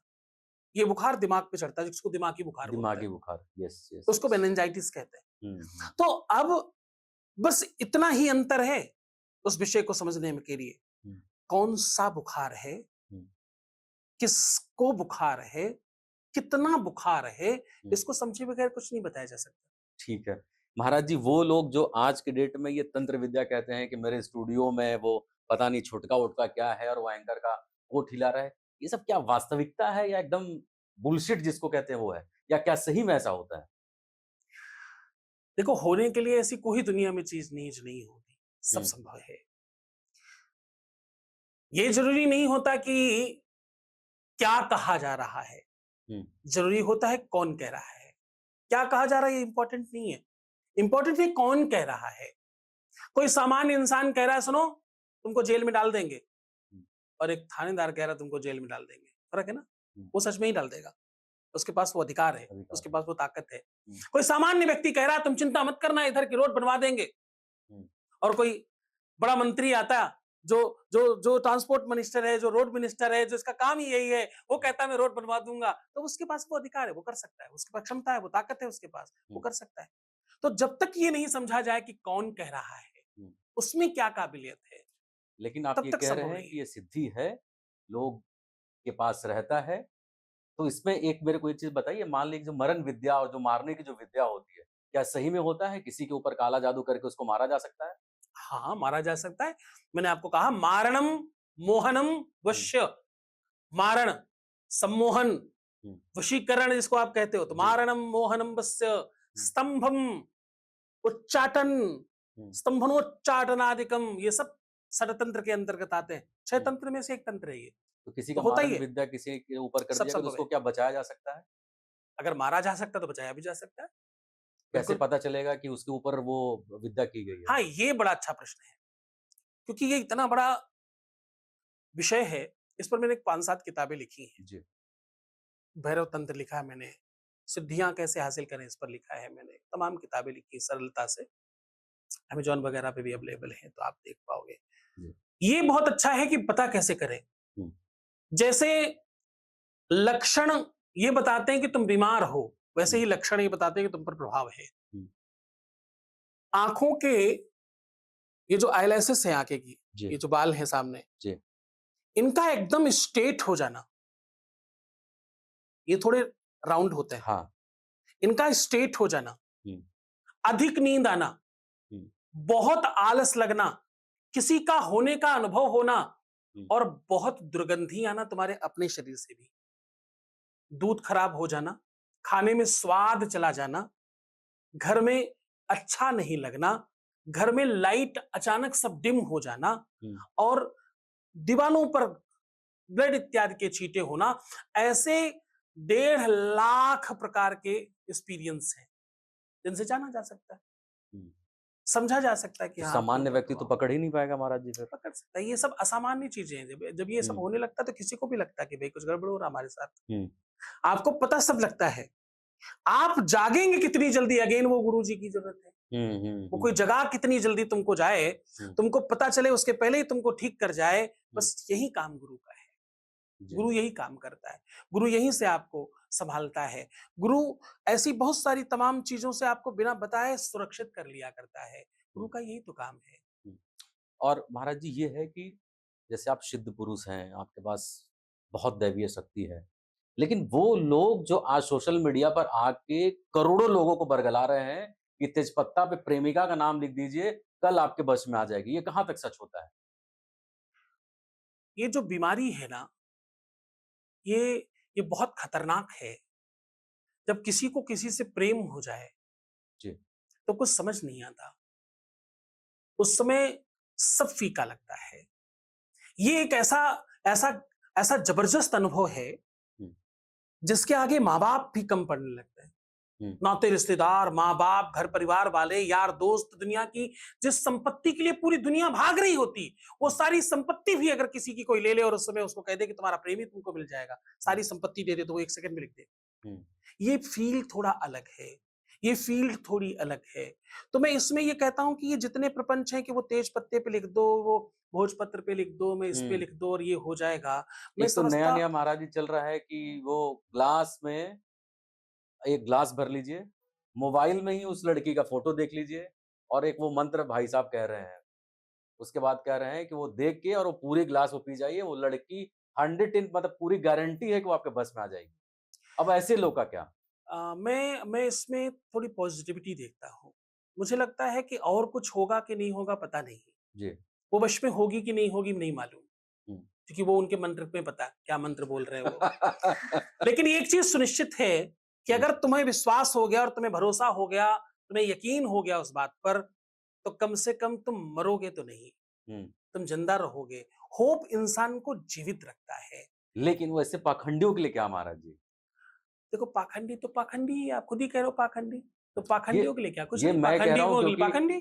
मैं इसलिए कह रहा हूँ कि आप जैसे दिव्य लोगों के साथ, आप जैसे दिव्य महाराजों के साथ बैठना होता है, साक्षात्कार होता है, हम लोग समझते हैं। लेकिन वैसे क्या जो नहीं मिल पाने के बाद सुसाइड कर लेते हैं, मर जाते हैं, सब कुछ खत्म कर देते हैं, अपने पीछे के परिवार को भूल जाते हैं, वैसे लोगों को आप क्या समझाना चाहेंगे? ये फ़ील है तो ऐसा ही। इस इस अनुभव में मैं आपको फिर कह रहा हूँ कि इस अनुभव में कितनी ही बड़ी बात आप कह लो, किसी को समझ आनी नहीं है। हुँ, इस फ़ील्ड में कुछ नहीं फ़र्क पड़ेगा। मैं कितना ही यहाँ से कह दूँ ये गलत है, ये नहीं करना चाहिए, लेकिन हुँ, मैं आपको कह रहा हूँ लोग मानेंगे नहीं। क्योंकि उस समय आपको दिख जाए, समझ आ जाए और आप सही रास्ते पर चले जाएँ, फिर कैसा प्यार? फिर तो हुँ, प्यार में आप नहीं हैं, फिर तो हुँ, आप अभी अभी बाहर हैं। अंदर चले जाने के बाद फिर कुछ समझ आता नहीं, अगेन फिर गुरु की बहुत आवश्यकता है। हुँ, जब आप कहते हो कि पाखंडियों से कैसे बचें और ऐसे समय जब पाखंडी आपके साथ गलत चीजें कर लेते हैं तो उससे कैसे सेफ रखा जा सकता है खुद को, हुँ, ये बड़ा अच्छा प्रश्न है आपका। हुँ, मुझे कोई जानने वाले उन्होंने अपनी मिठाई की दुकान खोली, जी, तो मिठाई की दुकान उन्होंने वहां खोली जहां पहले से 5-7 बड़ी दुकानें थी और बड़ी चलने वाली दुकान थी। हुँ, तो मैंने उनको टोका, मैंने कहा हुँ, यहाँ क्यों खोल रहे हो? यहाँ तो कौन आपको मिलेगा? हुँ, तमाम बड़े-बड़े लोग हैं, इनके पास सब कस्टमर है। हुँ, ये जो उनके यहाँ जा रहा हो तुम्हारे यहाँ थोड़ी आएगा। हुँ, हुँ, हुँ, तो यहाँ तो आपको नहीं खोलना चाहिए। हुँ, और यहाँ और लोग खोलने को तैयार हैं, और हुँ, भी आ रहे हैं मार्केट में, तो हुँ, यहाँ आप कैसे सर्वाइव कर पाओगे? हुँ, तो उन्होंने बड़ी अच्छी बात कही कि अगर मैं यहाँ नहीं सर्वाइव कर पाया, तो मैं दुनिया में कहीं सर्वाइव नहीं कर पाऊँगा। यहाँ मुझे मिठाई के खरीदार लाने की आवश्यकता नहीं, वो ऑलरेडी हुँ, मार्केट में आ रहे हैं। हुँ, इन लोगों ने ले आया है। हुँ, अब मुझे केवल क्वालिटी मेंटेन कर लेनी है, हुँ, अच्छा अच्छी सप्लाई चेन व्यवस्थित कर देनी है, बस हुँ, उसके बाद कोई तकलीफ नहीं है। यहाँ हुँ, बड़ी अच्छी मेरी सेल होगी और हुँ, आज सच में वही है कि उनकी दुकान सबसे ज़्यादा चलती है। हुँ, तो जब बुरे लोग होते हैं ना, जब आपको बुरा अनुभव बार-बार मिलता है उस समय उसके बाद फिर आप अच्छे अनुभव बढ़िया से ले पाते हो। जब हुँ, कई जब बार इंसान गिरता है, तो हुँ, अच्छे गुरु का उसे अनुभव पता चलता है कि अच्छा होता कैसा है, हुँ, प्रभाव सच में कैसा होता है। हुँ, जब आप खराब कुछ खाओगे, हुँ। तभी अच्छा खाने का आपको अनुभव वो अनुभव पता आएगा। चलता है। जी। जी, अभी हम लोग डार्क एनर्जी पे और बात करेंगे चूँकि आपने बहुत सारे बुक्स उस पे लिखे हुए हैं। इस पर हम थोड़ा आते हैं जो लोग हमारा पॉडकास्ट देख रहे हैं, बहुत लोग परेशान होते हैं। धन वैभव कैसे आएगा? धन कैसे आएगा? और इतने लोगों ने टोटका और टोना बता रखे हैं। लोग इतने यूट्यूब पे वीडियोज़ बना रखे हैं, पर्स में इलायची रख लीजिए, तो पर्स में पता नहीं क्या-क्या रख लीजिए और रखेंगे और आपको धन वर्षा हो जाएगा। तो क्या ऐसा कुछ होता है या महाराज जी कुछ आप ऐसा बताएँगे कि वाक़ई अगर आप पैसा और धन लक्ष्मी को चाहते हैं तो पर्स में अमुक चीज़ रखें और आपको उसका रिज़ल्ट मिलेगा? जी, मैं एक ताबीज़ बता रहा हूँ। ये बनाकर जो व्यक्ति पहन लेगा, उस व्यक्ति से धनवान दुनिया में कोई भी नहीं होगा। ये ताबीज़ पहनते ही पहले सेकंड से फ़र्क पड़ता है। ये ताबीज़ जो भी धारण करता है, हुँ, उस व्यक्ति का जीवन अपने आप सुव्यवस्थित हो जाता है। ये ताबीज़ पहनने वाला व्यक्ति हज़ारों करोड़ रुपए ला सकता है और ये पहले ही साल में हो सकता है। प्रथम वाह! वर्ष में ही ऐसा हो जाएगा। बस केवल ये ताबीज़ बनाना आपको खुद को ही है। इस हुँ, ताबीज़ में सबसे पहली सामग्री जो पड़ती है, उसका नाम है आलस्य का परित्याग करना।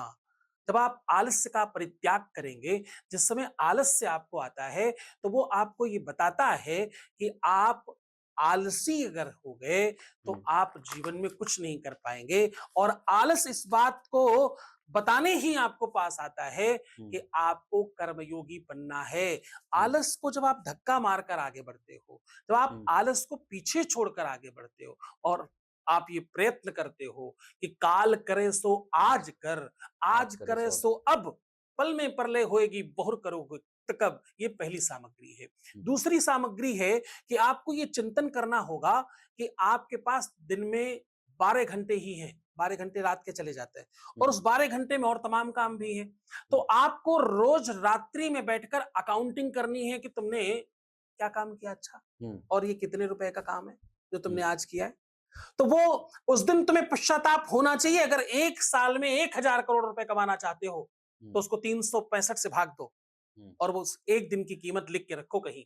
जब 1 दिन तुम्हारा खराब जाए तो तुम्हें पश्चाताप होना चाहिए, आज मैंने उतने रुपए का काम नहीं किया, hmm, that is I am loser. मैंने गलत किया, मैं नहीं कर पाया, वहाँ तक पहुँचा नहीं। ये हुँ, दूसरी सामग्री है। हुँ, और तीसरी सबसे ज़्यादा आवश्यक सामग्री ये है कि तुम कर्मयोगी बनकर अपने आप को प्रूफ करने के लिए तैयार हो जाओ। तुम्हारे पास काम है तो ही तुम्हें तैयार नहीं होना है। काम नहीं है तो भी तुम्हें टाइम से उठना है, तैयार होना है और हुँ, पूरा दिन काम करना है, क्योंकि घर में तुम्हारे इतने काम हैं।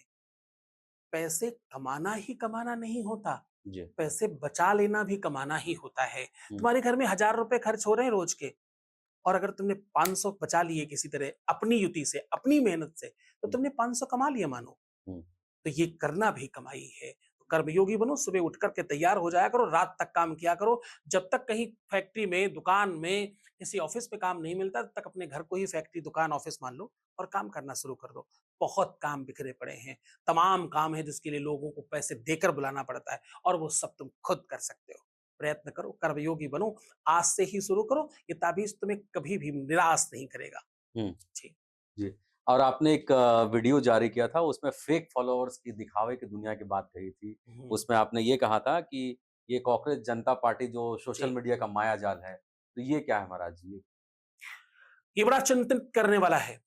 भारतवर्ष को सावधान हो जाना चाहिए क्योंकि ये ऐसा भ्रम है, ये ऐसा जंजाल है, ये ऐसा मायाजाल है जिसमें डालकर पूरे भारत को नहीं पूरे विश्व को निगल रहे हैं ये लोग। हुँ, ये एक नया षड्यंत्र है, ये आतंकवाद है जिसका पुरजोर विरोध करना चाहिए, इसकी आर्मी बनानी चाहिए, इसके लिए अलग से काम करना चाहिए। भारत सरकार से मैं इस बात की मांग भी करता हूं आपके साथ, भाई आपको कभी अवसर लगे तो दिखाओ, मेरे मेरे बहुत सारे जानने वाले हैं। वैसे तो मुझे पर्सनली मोदी जी बहुत बहुत स्नेह करते हैं, योगी जी मुझे बहुत स्नेह करते हैं, बहुत मानते हैं। मैं उनसे भी ये बात कहता हूं कई बार कि आपको इसके लिए एक आर्मी बनानी ही पड़ेगी। इस आतंकवाद से अगर हम नहीं बच पाए तो हम किसी से नहीं बच पाएंगे। हुँ, आज कितना आसान है, 100 रुपए 500 रुपए में आपको फॉलोवर मिल जाते हैं हुँ, और आप जहां चाहे जितना चाहे ट्रैफिक भेज सकते हैं। हुँ, और आश्चर्य ये है कि इंस्टाग्राम के आप फॉलोवर चेक करिए, हुँ, आज किसी की मत चेक करिए, आज जी, मेरे कहने से यहां से उठिएगा और इंस्टाग्राम के फॉलोवर चेक करिएगा, तो आपको पता चलेगा इंस्टाग्राम को उन लोगों ने फॉलो कर रखा है जिनको किसी ने फॉलो नहीं किया है। नहीं किया, बिल्कुल। ज़ीरो मतलब दिखाई देते हैं। इंस्टाग्राम के पास भी फेक फॉलोवर हैं, तो हुँ, दूसरे के पास कहां से अच्छे आएंगे? ये हुँ, सब फेक है, पूरी दुनिया ही ये फेक है। तो हुँ, ड्रामे से बाहर आओ, हुँ, खुद को जाकर अच्छा बनाओ। हुँ, इसके इसके लिए जागना पड़ेगा क्योंकि भारतवर्ष संकट में है। हुँ, आसपास के कई देशों में ऐसा ही चल रहा है। षड्यंत्र किया गया मतलब और वो डिजिटल सफल हुआ। डिजिटल आतंकवाद आप कह रहे हैं पूरे आतंकवाद देश है ये, में। जी, और इस डिजिटल आतंकवाद। डिजिटल आतंकवाद है और हुँ, ये डिजिटल आतंकवाद से अपने को बचना पड़ेगा। इसके लिए आर्मी बनानी पड़ेगी और ये बहुत ज्यादा आवश्यक है क्योंकि ये ऐसा गजब भ्रम है क्योंकि युवाओं के पास कोई काम नहीं है इस समय हुँ, और वो बहुत कंफ्यूज हैं। हुँ, मैं भी किसी काम से गोवा गया तो मैंने देखा कि वो पूरा होटल बुक है जिसमें मुझे रहने की व्यवस्था करी थी इन लोगों ने। हुँ, गोवा सरकार की तरफ से कोई अरेंजमेंट था। जी, तो वहाँ के मुख्यमंत्री जी मेरे बहुत अच्छे खास हैं, तो उन्होंने व्यवस्था की थी और पूरा होटल बुक था। हुँ, और इत्तेफ़ाकन मुझे भी ये पता चला किसी बहाने से, किसी बातचीत में सुनने में आया मुझे कि हुँ, 40,000 रुपए का रूम है। हुँ, 250 रूम है उस होटल के पास, सारे बुक हैं सारे बुक हैं। और सारे के सारे युवा बच्चों ने ले रखे हैं। हुँ, मुझे बड़ा कौतूहलता लगी, तो साँझ में मैं टहलने के लिए बाहर निकला तो मैंने देखा सब लड़के-लड़कियाँ जितने नए बच्चे थे, सबके हाथ में बियर की बोतल थी और सब मस्ती कर रहे थे, पी-पी हुँ, के और अनावश्यक चीख रहे थे, ऐसी आवाज़ें निकाल रहे थे जिसका कोई मतलब नहीं था और कोई कारण नहीं था। बिना कारण के हँस रहे थे और हुँ, बिना कारण के चीख रहे थे, बिना कारण के ही एक-दूसरे को धक्का मार रहे थे। हुँ, अब ये 3 चीज़ें देख कर के मैं बड़ा आश्चर्यचकित हुआ कि ये क्या मतलब है? कोई बात हो तो हँसे, कोई हुँ, बात हो तो चीखें, कुछ कोई कर रहा हो तो अपन चीखें भी, चिल्लाएँ, हुँ, कोई अच्छा काम करे उसमें हूटिंग करें, अच्छी बात है। हुँ, मुझे भी अच्छा लगता है बिल्कुल, ये तो बिल्कुल। बड़ी अच्छी चीज़ है। हुँ, पर बिना कारण के हूटिंग हो रही, बिना कारण के हँस रहे हैं, बिना कारण के एक-दूसरे को धक्का मार रहे हैं और ड्रिंक कर रहे हैं। तो मुझे लगा कि ये पूरा का पूरा तबका बेचारा हुँ, जिस पर दया करनी चाहिए, ये कितने परेशान हैं, इनके पास कोई ऑप्शन नहीं है, इनके पास कोई विकल्प नहीं है, ये हुँ, करें क्या?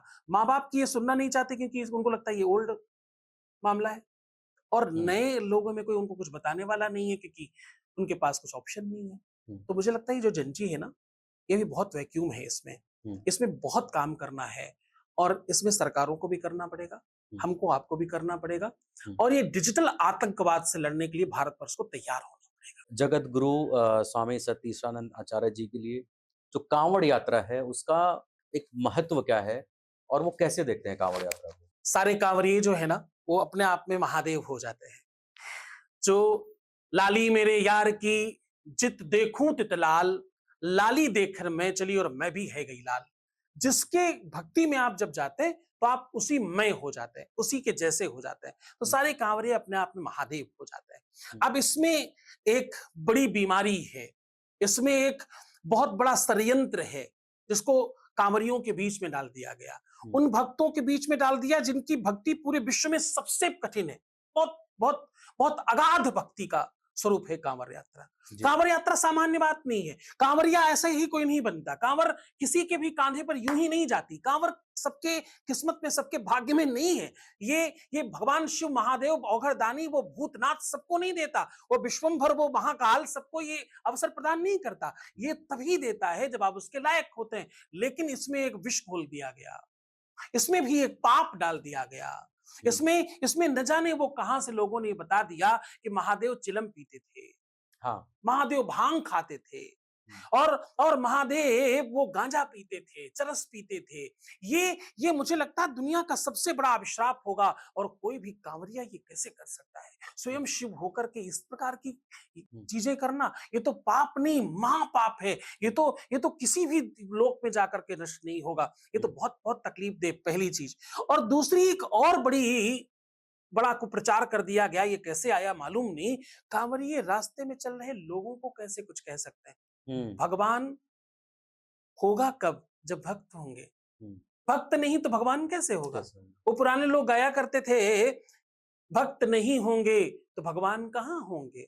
हुँ, एक एक बड़े भजनानंदी वो कहते हैं कि अगर भक्तों के दिल में जगह गर न पाते, भगवान से कह रहे हैं, हुँ, बोले भक्तों के दिल में जगह गर न पाते तो किस दिल में होती हुकूमत तुम्हारी? तुम हुँ, कैसे हुकूमत हुकूमत करते? करते हैं। तो भक्तों के बगैर भगवान कैसा होगा? हुँ, और वही कांवरिया उन भक्तों को परेशान कर रहे हैं। अरे हुँ, ये तो संभव ही नहीं। हुँ, असली हुँ, कांवरिया जो है, हुँ, जो सच्चा भक्त है भगवान शिव का, और हुँ, जो वास्तविक कांवरिया है, वो किसी भी भक्त को परेशान नहीं करेगा, उल्टा हुँ, अपने ऊपर तकलीफ ले लेगा, लेकिन किसी भक्त के ऊपर तकलीफ आने नहीं देगा। तो मैं इसको देखता हूं कि कांवर यात्रा भगवान शिव की महिमा और कृपा करुणा का बड़ा अद्भुत दर्शन है, हुँ, और इसको तो मतलब मुझे लगता है सिरमौर बनाना चाहिए भारत का।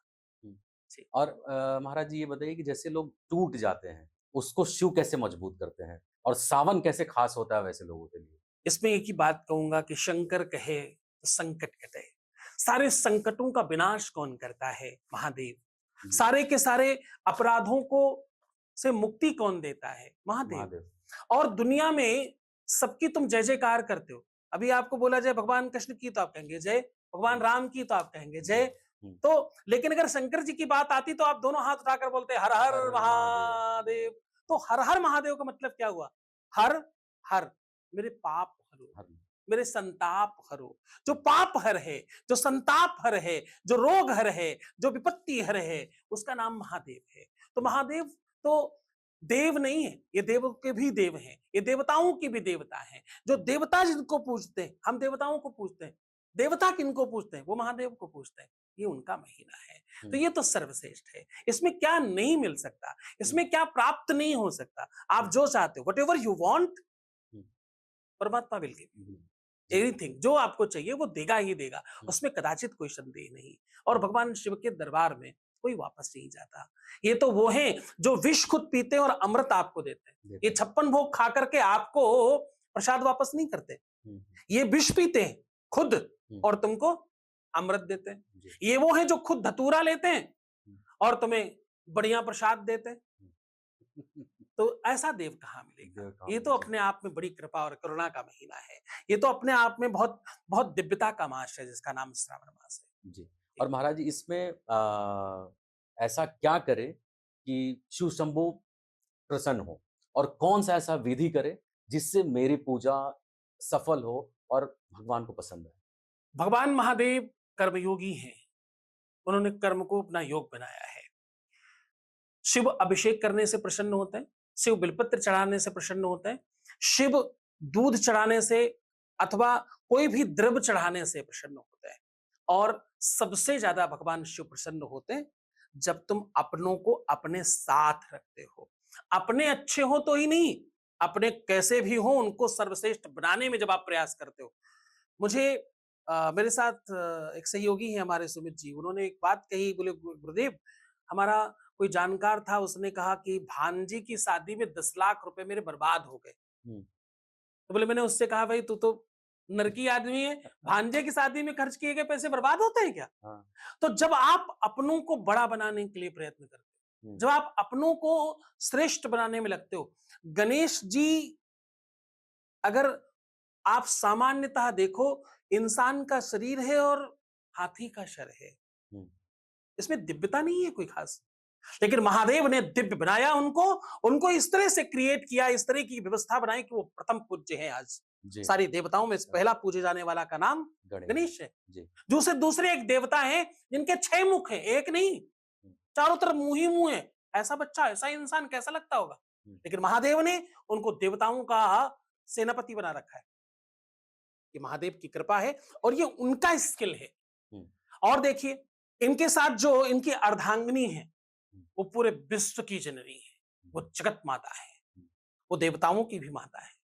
और वो कहते हैं कि यही है जिनकी वजह से मैं हूं। वो ये सिखाते हैं कि अपने अर्धांग को आप रखो कैसे। एक ही दुनिया की ऐसी मूर्ति है जिसमें पति पत्नी एक साथ दिखते हैं। नीचे का जो अर्घा है वो पार्वती है, ऊपर की जो शिवलिंग है वो महादेव है। जी। दोनों एक साथ दिखते हैं, एक ही साथ, एक ही मूर्ति में। दो मूर्ति नहीं बनानी इनको, अलग अलग नहीं रखना इनका, इनको तो एक ही साथ है।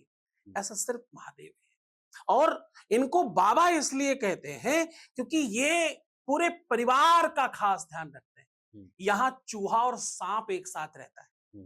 कौन साथ रहता है? चूहा और सांप। चूहा और सांप आपको क्यों कह रहा हूं, समझ आ रहा होगा। हाँ, क्योंकि सांप चूहे को खा जाता है। जी।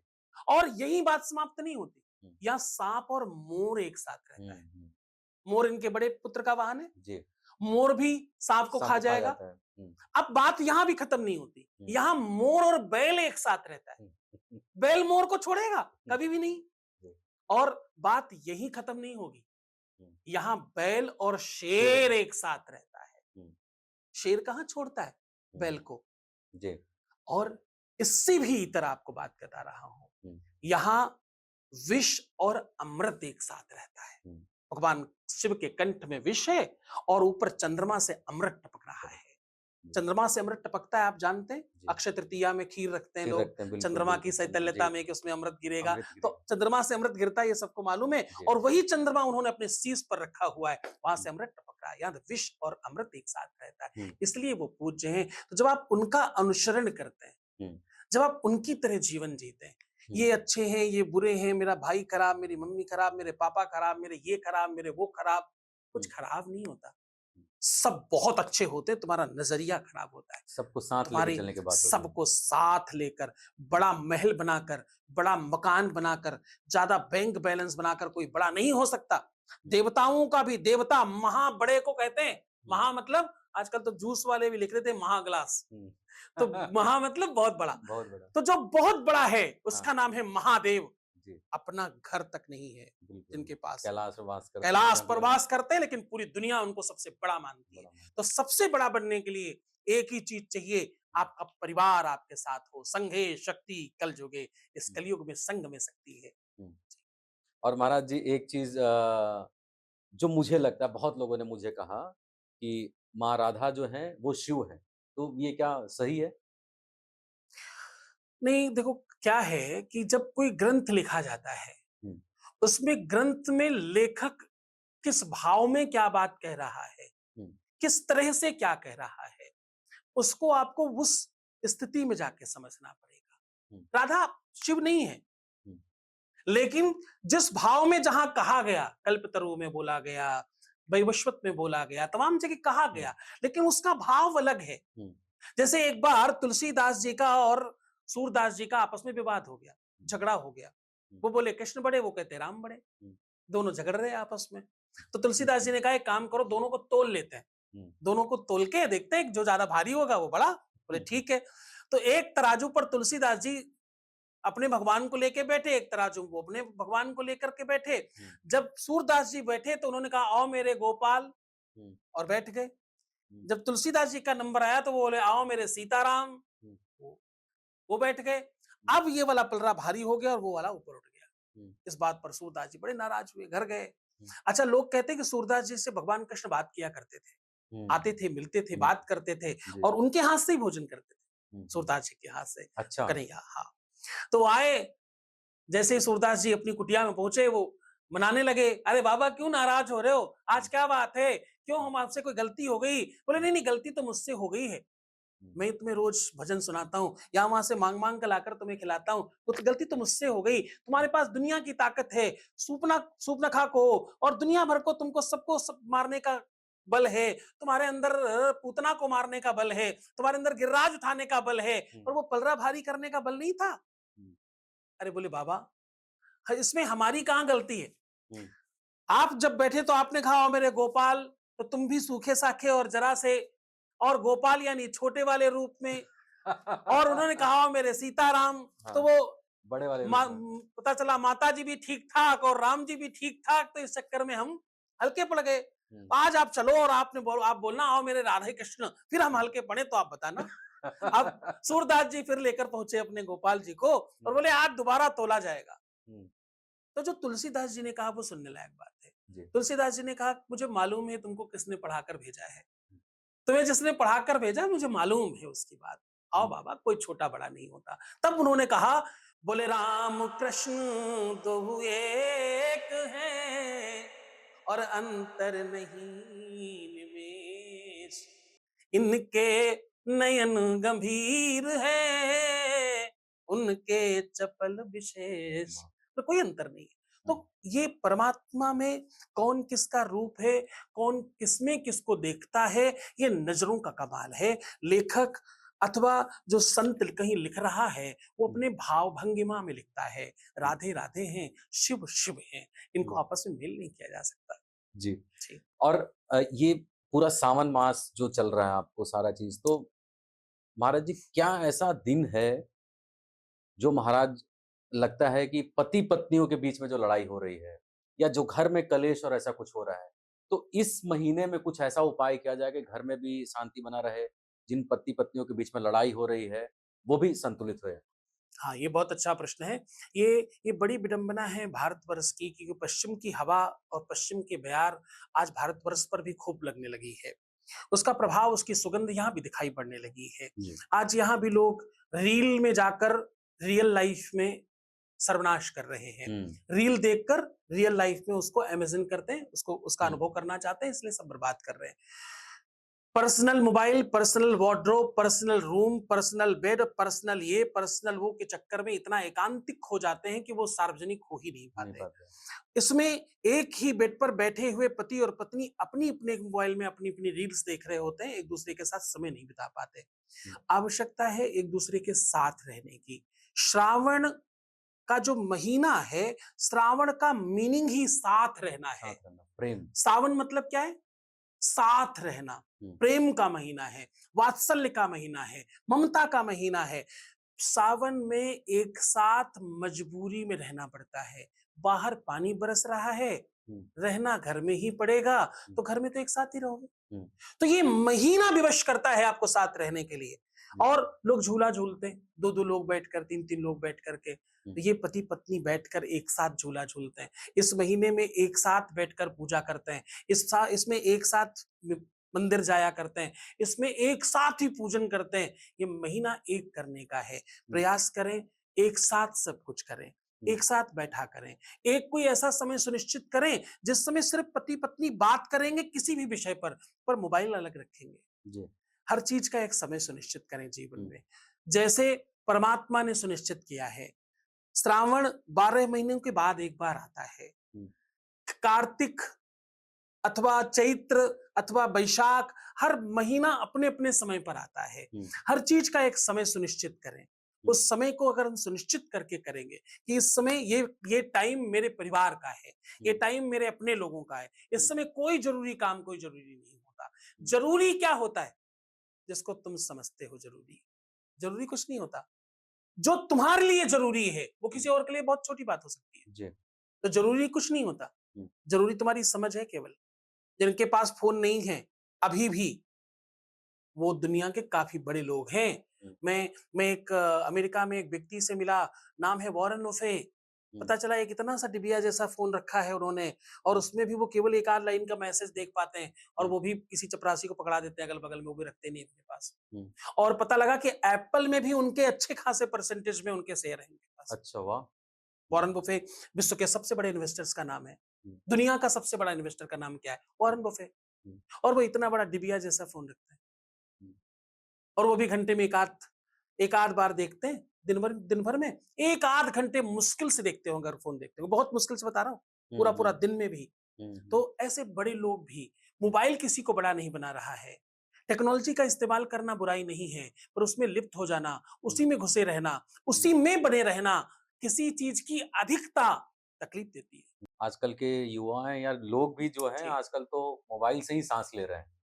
उनको हाँ, आप कह ये ही नहीं बहुत सकते हैं। बहुत मेजर इश्यू है ये। हुँ। जी। अब महाराज जी फटाफट एक रैपिड वाला वो करते हैं कि हनुमान जी को कौन-सा मंत्र पसंद है और तुरंत वो असर करता है? जय सिया राम। और कर्ज से छुटकारा पाने का सबसे शक्तिशाली उपाय क्या है? बहुत काम करें और जी। खर्च थोड़े कम करें। घर अगर बन रहा है, बार-बार रुकावट आ रहा है, तो क्या उपाय करें? घर बन रहा है और रुकावट आ रहा है तो इसका मतलब आपकी दिशा ठीक नहीं है। अपना नॉर्थ खाली करें, नॉर्थ को हल्का करें। ठीक है। क्या तेजपत्ता या कपूर जो है नेगेटिव एनर्जी को दूर करता है? हाँ, आपका यज्ञ, आपका हवन वो छोटे रूप में कपूर में किया जाता है और बड़े रूप में यज्ञ स्तर में किया जाता है। यस, उससे आपकी सकारात्मकता बढ़ती, नकारात्मकता समाप्त होती है। ये मिथ है या सत्य है कि पानी में नींबू डालकर नहाने से नेगेटिविटी दूर होती है, नेगेटिव एनर्जी दूर होती है? नहीं, सत्य है ये, क्योंकि नींबू का काम है वो उसकी खटास जो है, वो दुनिया में सबसे अलग है और उसको बैड एनर्जी को समाप्त करने के लिए जाना जाता है। इस पर केवल नींबू के ऊपर मैं 5-7 दिन बोल सकता हूँ, तो ये बहुत बहुत गहरा सब्जेक्ट है। हुँ, तो यस, इसी में से तो फिर और जोड़ लेते हैं, आपने जी, जब कहा तो। नींबू और मिर्ची जो घर के बाहर लगाते हैं, तो क्या उसका असर कुछ होता है? 100% होता है, 100% होता है। बस बशर्ते मैं बार-बार आपको अगेन एक बात याद दिलाता हूँ कि बशर्ते एजुकेशन की गड़बड़ी है। हुँ, वो नींबू मिर्च जो लगाने वाला है, जो जो नींबू मिर्च बेचने वाला है, जी। वो तुमको जैसे दे रहा है, तुमको लगता है यही नियम है। हुँ, आज फिर वही बात कि लोग हकीमों को दवाएँ बताने लगते हैं। हुँ, नए रईस के घर मत जाना, वो हर चीज़ की कीमत बताने लगते बताने हैं। लगते हैं। हर पेंटर वैज्ञानिक और आध्यात्मिक नहीं होता, उसे नहीं मालूम भगवान कैसा दिखता है। जी, हर नींबू मिर्च बेचने वाला ज़रूरी नहीं कि उसे मालूम हो कि नींबू नीचे लगाना है या ऊपर ऊपर लगाना। लगाना है। वो सुंदरता देखता है, वो ब्यूटी देखता है, सुंदर कैसे लगेगा, हुँ, सुविधाजनक क्या है? हुँ, सुविधाजनक उसको नींबू नीचे लगाना है, हुँ, क्योंकि नींबू गाँठ जैसा है और मिर्च ऊपर टिका मिर्च ऊपर रहेगा, रहेगा। तो वो बन जाएगा। हुँ, सही तरीका क्या है? जी, मिर्च नीचे लगाना चाहिए, नींबू ऊपर लगाना चाहिए। जैसे प्रेशर बढ़ेगा, मिर्च नीचे निकलती रहेगी, नींबू नीचे जाएगा, तब अगली बार बदला जाएगा। तो हुँ, लोगों ने अपनी सुविधाओं के हिसाब से सब कुछ अस्त-व्यस्त कर लिया है। ठीक है। जी। अच्छा, क्या सपने संकेत देते हैं? सपने देते ही संकेत हैं। सपने आते ही संकेत की वजह से हैं। हुँ, सपने आना एक संकेत ही है, हुँ, क्योंकि रात्रि में जब आप सोते हैं ना, तो हुँ, आप कहीं जाते हैं। तमाम लोक हैं। हुँ, अतल, वितल, सुतल, तलातल, रसातल, महातल, पाताल लोक, तमाम लोक हैं। उन लोगों की यात्रा करते हैं आप। हुँ। और सपने में अगर मरे हुए लोग बार-बार आ रहे हैं, तो ये क्या संकेत है? ये एक इंडिकेशन है आपके घर में, हुँ, आपके पूर्वज रुष्ट हैं, आपके आपके घर से जो लोग गए हैं, वो उसमें कोई अतृप्त है, उसकी तृप्ति के लिए अनुष्ठान करें, यज्ञ करें। हुँ। और घर में कोई इंसान आता है, बार-बार टोकता है और आपके घर परिवार के लोग बीमार पड़ते हैं, इससे कैसे छुटकारा पाया जा सकता है? देखिए, टोक तो लगती है। जी। जीभ और वचन सबके लगते हैं। जैसे आशीर्वाद लगता है, किसी-किसी का आशीर्वाद ज़्यादा लगता है, किसी-किसी की टोक ज़्यादा लगती है। तो हुँ, प्रयत्न करें जब भी कोई ऐसा व्यक्ति टोके। और बड़ी ख़ास बात, हुँ। हर व्यक्ति को ये मालूम होता है कि इसकी टोक खराब है, तो जिसकी टोक खराब है उसको आगे से टोकना शुरू करें। जब भी वो आपको टोके, आप उसे टोकें। और जो लोग रात भर जो सोते हैं और 4 बजे सुबह जग जाते हैं, या वो लोग जो 4 बजे सोते हैं और 12 बजे जगते हैं, वैसे की मनोस्थिति क्या होती है? अच्छा, ये बड़ा भारी मिथ है जी। इस देश का। लोग लकीर के फ़कीर हैं। हुँ, लोगों को आदत है किसी भी दिशा में भागने की। हुँ। हर व्यक्ति की क्लॉक अलग है। जी। ये जो सार्वजनिक क्लॉक है ना, हुँ, जो कहीं पश्चिम से गमन होती है, आप ग्रेगोरियन कैलेंडर्स को अगर आप देखोगे, हुँ। तो इसमें एक वर्ष है जिसके तकरीबन 15-17 दिन गायब हैं, अच्छा। कैलेंडर में है ही नहीं। हुँ, हुँ, तो ये जो सार्वजनिक कैलेंडर है और सार्वजनिक जो घड़ी है, हुँ, ये एक्चुअली आपके लिए नहीं है हुँ। और ये हर व्यक्ति के लिए नहीं है। ये केवल इसलिए है ताकि आप अपना काम समय पर कर सकें, आप घंटे को घंटे के साथ मैच कर सकें। That's it. जी। हर व्यक्ति का 4 अलग समय में बजता है। हुँ, सबका 4 अलग-अलग समय पे होता है। हुँ, सबके 4 अलग समय में बजते हैं। हुँ, हर व्यक्ति की बॉडी क्लॉक अलग है। हुँ, हर व्यक्ति की अपनी क्लॉक अलग है। हर व्यक्ति का अपना समय अलग है। व्यक्ति का जन्म लेने का समय अलग है, व्यक्ति के मरने का समय अलग है, व्यक्ति के शुभ जीवन में समय आने का समय अलग है। आपका हो सकता है मंगलवार शुभ हो, मेरा हो सकता है सोमवार शुभ हो। हुँ, आपको हो सकता है किसी एक दिन बड़ा अच्छा फ़ील आता हो, मुझे हो सकता है उस दिन नहीं आता हो। हुँ। तो हर व्यक्ति का टाइम अलग है। हर व्यक्ति का 4 अलग समय बचता है। तो भैया वो सार्वजनिक 4 बजे उठ करके ही तुम सनातनी हो जाओगे अथवा आध्यात्मिक हो जाओगे, और 4 बजे नहीं उठे तो तुम दुनिया में सबसे बेकार हो जाओगे।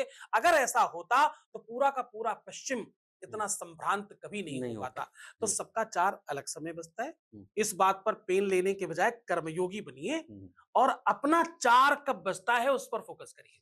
अच्छा, एक बहुत बर्निंग सवाल है जो लोगों ने कहा ही है कि आपसे वो पूछना ही पूछना है, और वो सवाल ये है कि क्या बाबा बागेश्वर के पास कर्ण पिशाचनी की शक्ति है? देखिए, धीरेन्द्र शास्त्री जिनको लोग बागेश्वर कहते हैं, वो जी, हमारे शिष्य हैं। जी। हमारी परंपरा से ही दीक्षित हैं। हुँ, कर्ण पिशाचनी केवल एक शक्ति का नाम लेना मुझे लगता है कि ये गलत होगा, ऐसा नहीं कहना चाहिए। जी। ये बड़ी छोटी सिद्धि है, हुँ, बहुत सामान्य सिद्धि है, गली कूचे में लोग लेकर घूम रहे हैं। वो जिस पीठ के महंत हैं, हुँ, वो जिस स्थान के महंत हैं, उन हनुमान जी की अपनी कृपा है उनके ऊपर। जी। और मुझे लगता है कि ग्रहों से और इस प्रकार के प्रपंचों से हुँ, कृपा ज्यादा बड़ी होती है। हुँ, तो वो हुँ, कृपा अवलंब है। हुँ, उन्होंने उस आसन को, उस स्थान की सेवा करी, हुँ, भक्ति करी, और उसका बल फल उनको प्राप्त हुआ। जैसे पूरी दुनिया को यह लगता है कि भगीरथ गंगा को लेकर के आए इस दुनिया में, हुँ, इस धरा पर। जी। सही है? कोई भगीरथ जी थे, तपस्या किया और गंगा हाँ, जी ले गंगा आए। जी पीछे-पीछे। ये जी, पूरा सच नहीं है। जी। भगीरथ के पूरे पूर्वजों ने तपस्या करी, हुँ, कई पीढ़ियों से पीढ़ियों तपस्या ने की। करते रहे। बिल्कुल। आखिरी पीढ़ी भगीरथ थे, हुँ, जिसमें गंगा जी प्रसन्न हो गई। हुँ, ये उनका प्रारब्ध है। हुँ, ऐसे ही धीरेन्द्र का अपना प्रारब्ध है। हुँ, धीरेन्द्र अपनी बातों में कहते तो हैं हमारे बाबा जी, हुँ, हुँ, हुँ, इनके पिताजी, इनके हुँ, बाबा जी, इनके परपर बाबा जी, हुँ, ये कई पीढ़ियों से साधना चल रही है। हुँ, तो भगीरथ की तरह इनका प्रारब्ध है, इनका इनकी किस्मत है, और उनके अंदर वो दक्षता और पात्रता है। हुँ, उनको मिलना चाहिए था, इसलिए परमात्मा ने उनको ये शक्ति प्रदान करी है। हुँ, और मुझे लगता है कि हमारे भारतवर्ष का एक नया साधु, हुँ। एक भारतवर्ष का परिचय बताने वाला एक साधु पूरी दुनिया में नाम कर रहा है। हम सबको प्रसन्न होना चाहिए। जी। और महाराज जी, आपके लिए भी है कि आप के पास वो शक्तियाँ हैं कि आप लोगों को देख के पहचान जाते हैं कि इसके मन में क्या चल रहा है। तो मैं पूरे जो अपने 3 मिलियन के सब्सक्राइबर बेस के लोग हैं, उनको ये दिखाना चाहता हूँ और ये बताना भी चाहता हूँ और ये जताना भी चाहता हूँ और ये विश्वास भी दिलाना चाहता हूँ कि महाराज जी के पास वो सही में शक्तियाँ हैं। और महाराज जी, आप मेरे बारे में क्या आकलन करके बताएँगे? ये बहुत अच्छा था। देखो, आंकलन क्यों करना है? अनुमान क्यों लगाना है? अगर किसी को आपका नाम पता है तो वो अनुमान लगाएगा? अनुमान किस बात का लगाना है? और आंकलन ही क्यों करना है? हुँ, जो अगर किसी को कुछ पता है तो उसमें आंकलन नहीं करना पड़ता। जी। उसे सब मालूम होता है, हुँ, उसे सब पता होता है कि आप कहाँ जाएँगे, आप कहाँ पहुँचेंगे, हुँ, आप किधर जाएँगे। अधिकतर मेरे पास लोग आते हैं कि आप मेरा भविष्य बताइए। आप तमाम लोगों का बताते हैं, मेरा भी बता दीजिए। जी। मैं कहता हूँ कि देखो, ये प्रकृति में बाधा उत्पन्न करने का एक तरीका है, और ये नहीं करना चाहिए। हुँ, कल जो होने वाला है, वो कल ही आनंद देगा। हुँ, वो आज जानकर आनंद नहीं देता। हुँ, आप मुझसे ये पूछिए, क्या मैं सही दिशा में जा रहा हूं? तो मैं तुम्हें बताऊंगा हाँ या हुँ, ना। आप मुझे पूछिए कि मैं जहां जा रहा हूं पहुंच जाऊंगा? हुँ, मैं बताऊंगा सही। मेरी स्पीड ठीक है? मैं बताऊंगा, हुँ। क्योंकि मैं देख सकता हूं जो तुम नहीं देख सकते। इसीलिए मैंने पूछा और इसी इसी को मैं जोड़ता हूँ, थोड़ा दुरुस्त जी, करता हूँ कि महाराज जी, ये बताइए, क्या आपको ऐसा लगता है कि जिस प्रयोजन से एक तो मेरा जन्म हुआ, जी। दूसरा उस प्रयोजन को मैं आगे लेके जा रहा हूँ, तीसरा क्या जो मैंने सोचा है वो फलीभूत हो रही है, वो पूरा हो रहा है? और क्या इसमें मेरे को बदलाव करना चाहिए? और जो रास्ता जो मैंने चुना है वो सही है या नहीं है? और सबसे चौथा और अहम कि क्या मैंने जो 3-4 लक्ष्य रखे हैं, वो इस जन्म में पूर्ण हो पाएँगे या नहीं हो पाएँगे? ठीक है, आपको सब बातों को बहुत बहुत ईमानदारी से जवाब दे रहा हूं, क्योंकि आपने सार्वजनिक रूप से पूछा है। तो मैं आपको बता रहा हूं कि आपका 2026 भी अभी संघर्ष का वर्ष है। 2027 के बाद से आपको उसका आनंद मिलना शुरू हो जाएगा। आपकी यात्रा जीरो से, मतलब फर्श से अर्श की यात्रा है। और स्वाद भी इसीलिए है क्योंकि खुद बनाया है, खुद क्रिएट किया है। कुछ भी आपको विरासत में नहीं मिल रहा है। आपको कोई भी चीज कहीं पड़ी नहीं मिल रही है, आप सब चीज क्रिएट कर रहे हैं। आपका जनरल नॉलेज, आपका वे ऑफ टॉकिंग, आपको अंडरस्टैंड करने की जो क्षमता है आपकी, आपका जो व्यवहार निभाने का तरीका है, जो टीम बिल्ड करने की आपकी सामर्थ्य है, बस यही आपका सबसे बड़ा अस्त्र है और यही सबसे बड़ी पूंजी है। इसी से आप पहुंचेंगे जहां पहुंचेंगे। ठीक है। जी। और महाराज जी ये भी है कि लोग ये कहते हैं कि प्रेमानंद महाराज जी के पास भी शक्तियां हैं, क्योंकि बिना किडनी के वो इतना वर्ष जिंदा नहीं रह सकता, हालांकि डायलिसिस होती है। तो क्या वास्तव में उनके पास शक्तियां हैं, या वो परहेज करते हैं? और बड़े बड़े लोग जो आज के डेट में हैं, विराट कोहली और अनुष्का जो उनकी पत्नी है, वो उनके पास आते हैं, बहुत लोगों उनसे दीक्षा लिया है। तो क्या शक्तियां हैं, या परहेज की बदौलत वो आज जिंदा है, या लोग उनको महापुरुष भी कहता है? देखिए, मैं तो एक ही बात समझता हूं, जिस भी व्यक्ति के कारण से कोई परिवर्तन आ रहा है, उसमें परमात्मा का कोई विशेष अंश अथवा उसकी कृपा जरूर है। आज आप मेट्रो में जाइए, यंग एज के बच्चों को देखिए, तो वो काउंटर्स लेकर के नाम जप कर रहे होते हैं। जी बिल्कुल। आज तमाम लोग उनका अनुसरण करके भगवान का नाम जपने लग गए, हम्म। ईश्वर का अनुसरण करने लग गए। तो मुझे लगता है कि अगर ये जो परिवर्तन दिख रहा है, हम्म। जो प्रभाव दिख रहा है समाज पर, ये जी। कोई सामान्य व्यक्ति नहीं ला सकता। वो महापुरुष हैं। ऐसे लोग कभी कभी आते हैं। कई कई सदियों में अच्छी आत्माएं अवसर देती हैं हम्म। इस जगत को कि देखो हम आए और हम्म। हम आपको कुछ प्रदान कर रहे हैं। तो ये इस धरा का वैशिष्टिक सौभाग्य है कि यहाँ तमाम संत महंत मलात्मा सिद्धात्मा योगी यति साधक आते ही रहते हैं। एक बात जोड़कर अपनी बात समाप्त कर रहा हूं, बस इतनी सी ही तकलीफ है कि लोग एक नाम को पकड़कर चलते हैं। जी। केवल प्रेमानंद जी को ही क्यों करना है ये हम्म। बात? प्रेमानंद जी क्योंकि वीडियो में दिख रहे हैं इसलिए, और बहुत संत हैं इनकी तपस्या साधना से पूरा विश्व चल रहा है, चल जिनको रहा है। लोग नहीं जानते, जिनको लोग पहुंच नहीं पाते, हम्म। उनको उनको किसी से मिलना नहीं है। हम्म। तो संतों की के संतत्व का, संतों के बलिदान का, संतों की तपस्या का इस बात से कोई प्रमाण नहीं मिलता कि उसके पास कौन जा रहा है। हम्म। विराट, विराट माने क्या? आज बल्ला चल रहा है तो विराट है, हम्म। कल नहीं नहीं चलेगा तो चलेगा तो लोग नहीं शून्य। जानेंगे। जी। ऐसे कितने विराट आए और कितने विराट चले गए, हम्म। कितने विराट सामान्य हो गए और कितने सामान्य विराट हो गए। जी। मुझे लगता है परमात्मा कल भी था, हम्म। आज भी है, कल भी रहेगा। हम्म। उन महापुरुष की वजह से तमाम नए बच्चों में परिवर्तन आ रहा है। हम्म। दैट्स ये पॉइंट मुझे बहुत बहुत प्रभावित करता है। जी। अब इस पूरे पॉडकास्ट को जीवन से मरण और मरण से फिर राख और शून्य पर लेके आते हैं, और हम बात करते हैं महाकाल में भस्म आरती का रहस्य। महाराज वो बताएं आप। देखिए, इसके पीछे जो पटकथा है जिस वजह से महाकालेश्वर का की स्थापना हुई, ये उससे जुड़ा हुआ संदर्भ है। जिनकी तपस्या, जिनकी साधना से महाकालेश्वर आए, हम्म। उनकी ही भस्म से आरती हुई पहली बार।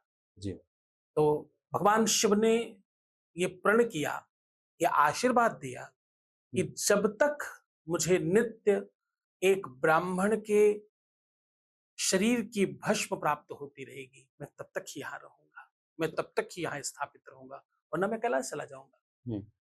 उस दिन से आज तक ये नियम है कि रोज नित्य एक ब्राह्मण शरीर की भस्म उनके ऊपर अर्पित की जाती है। अच्छा, उनको ब्राह्मण शरीर का भस्म ब्राह्मण अर्पित किया शरीर जाता का भस्म होना चाहिए, क्योंकि ब्राह्मण की तपस्या साधना का फल है कि महाकालेश्वर है उस स्थान जगह पर, पर। उस महाकालेश्वर के रूप में वो विद्यमान है वहां। हम्म। ये एक ब्राह्मण की तपस्या, एक संत की तपस्या का प्रतिफल है और उसी का दर्शन है, उसी का लाभ है। तो इसीलिए वेदों में कहा गया, चिता भस्माल लेपो गर्लमशनम लिखपटधरो जटाधारी कंठे उचकपतिहारी पशुपति। हे पशुपति, हम्म। मुझे स्वीकार करो। तो वो शरीर अपने आप में परमात्मा तुल्य हो जाता है, शिव तुल्य हो जाता है, जिसका शरीर वहां जाकर के हम्म। समर्पित होता है। हम्म। तभी तो कहते हैं लोग कि जिस काल में लोग स्पर्श करके भी आपको, हम्म। अपने आप को अशुद्ध मानते हैं, हम्म। एक ही देव है जो उस काल में भी आपको अपने अंग पर लगा लेता है, अपने शरीर पर डाल लेता है। हम्म। उसका नाम महादेव है, महादेव। उसका नाम महाकालेश्वर है। हम्म, तो इसकी कहानी बहुत बड़ी है। सूक्ष्मता में एक संत, एक ब्राह्मण की भक्ति प्रताप का परिणाम, उन्होंने अपने आप को जलाकर भस्म करके भगवान की आरती की, हम्म, भगवान का श्रृंगार किया, क्योंकि कोई प्रबंध नहीं था। उस हम्म, दिन से वो नियम बनाया गया, हम्म, आज तक उसका पालन किया जा रहा, और हम्म, इसी कारण से उस स्थान को द्वादश ज्योतिर्लिंग में समाहित किया गया, सम्मिलित किया गया। हम्म, इस देश में जैसे आपकी घड़ी में 12 सुइयां हैं, हम्म, वैसे ही 12 ज्योतिर्लिंग हैं, हम्म, 12 भगवान शिव के स्थान हैं। हम्म, उनका नमन करके, उनका नाम लेकर जो सुबह शाम प्रणाम करे, उनके पाप ताप समाप्त हो जाते हैं। उनमें हम्म, से एक महाकालेश्वर है। हम्म। बहुत बहुत शुक्रिया आपका। और जगत गुरु सतीश आचार्य जी महाराज इतनी अच्छी अच्छी बातें कही। और ये फिलोसफी नहीं है, ये जन्म मरण की बात नहीं है, ये उस समय की बात है जब हर कोई इस विषय को समझता है और इस विषय को समझने की कोशिश करता है और उस विषय को जीने की कोशिश करता है। तो मैं सिर्फ आपको यही कहूंगा कि आपका कर्म, आपके काम करने की शक्ति और आपके अंदर का खुद का विल पावर अगर सही है, तो हर वो दुविधा और हर वो परेशानी से आप आगे निकल सकते हैं और हर वो मनोकामना प्राप्त कर सकते हैं जिसके आप हकदार हैं। भगवान और गुरु आपको एक रास्ता दिखाते हैं, प्रायोजन एक सिद्ध करते हैं, लेकिन उस पे चलना, उस पे करना और उसको आगे की ओर लेके जाना, ये आपका अपना लक्ष्य होना चाहिए। इसी के साथ बहुत-बहुत धन्यवाद महाराज जी। हर हर महादेव। हर हर महादेव।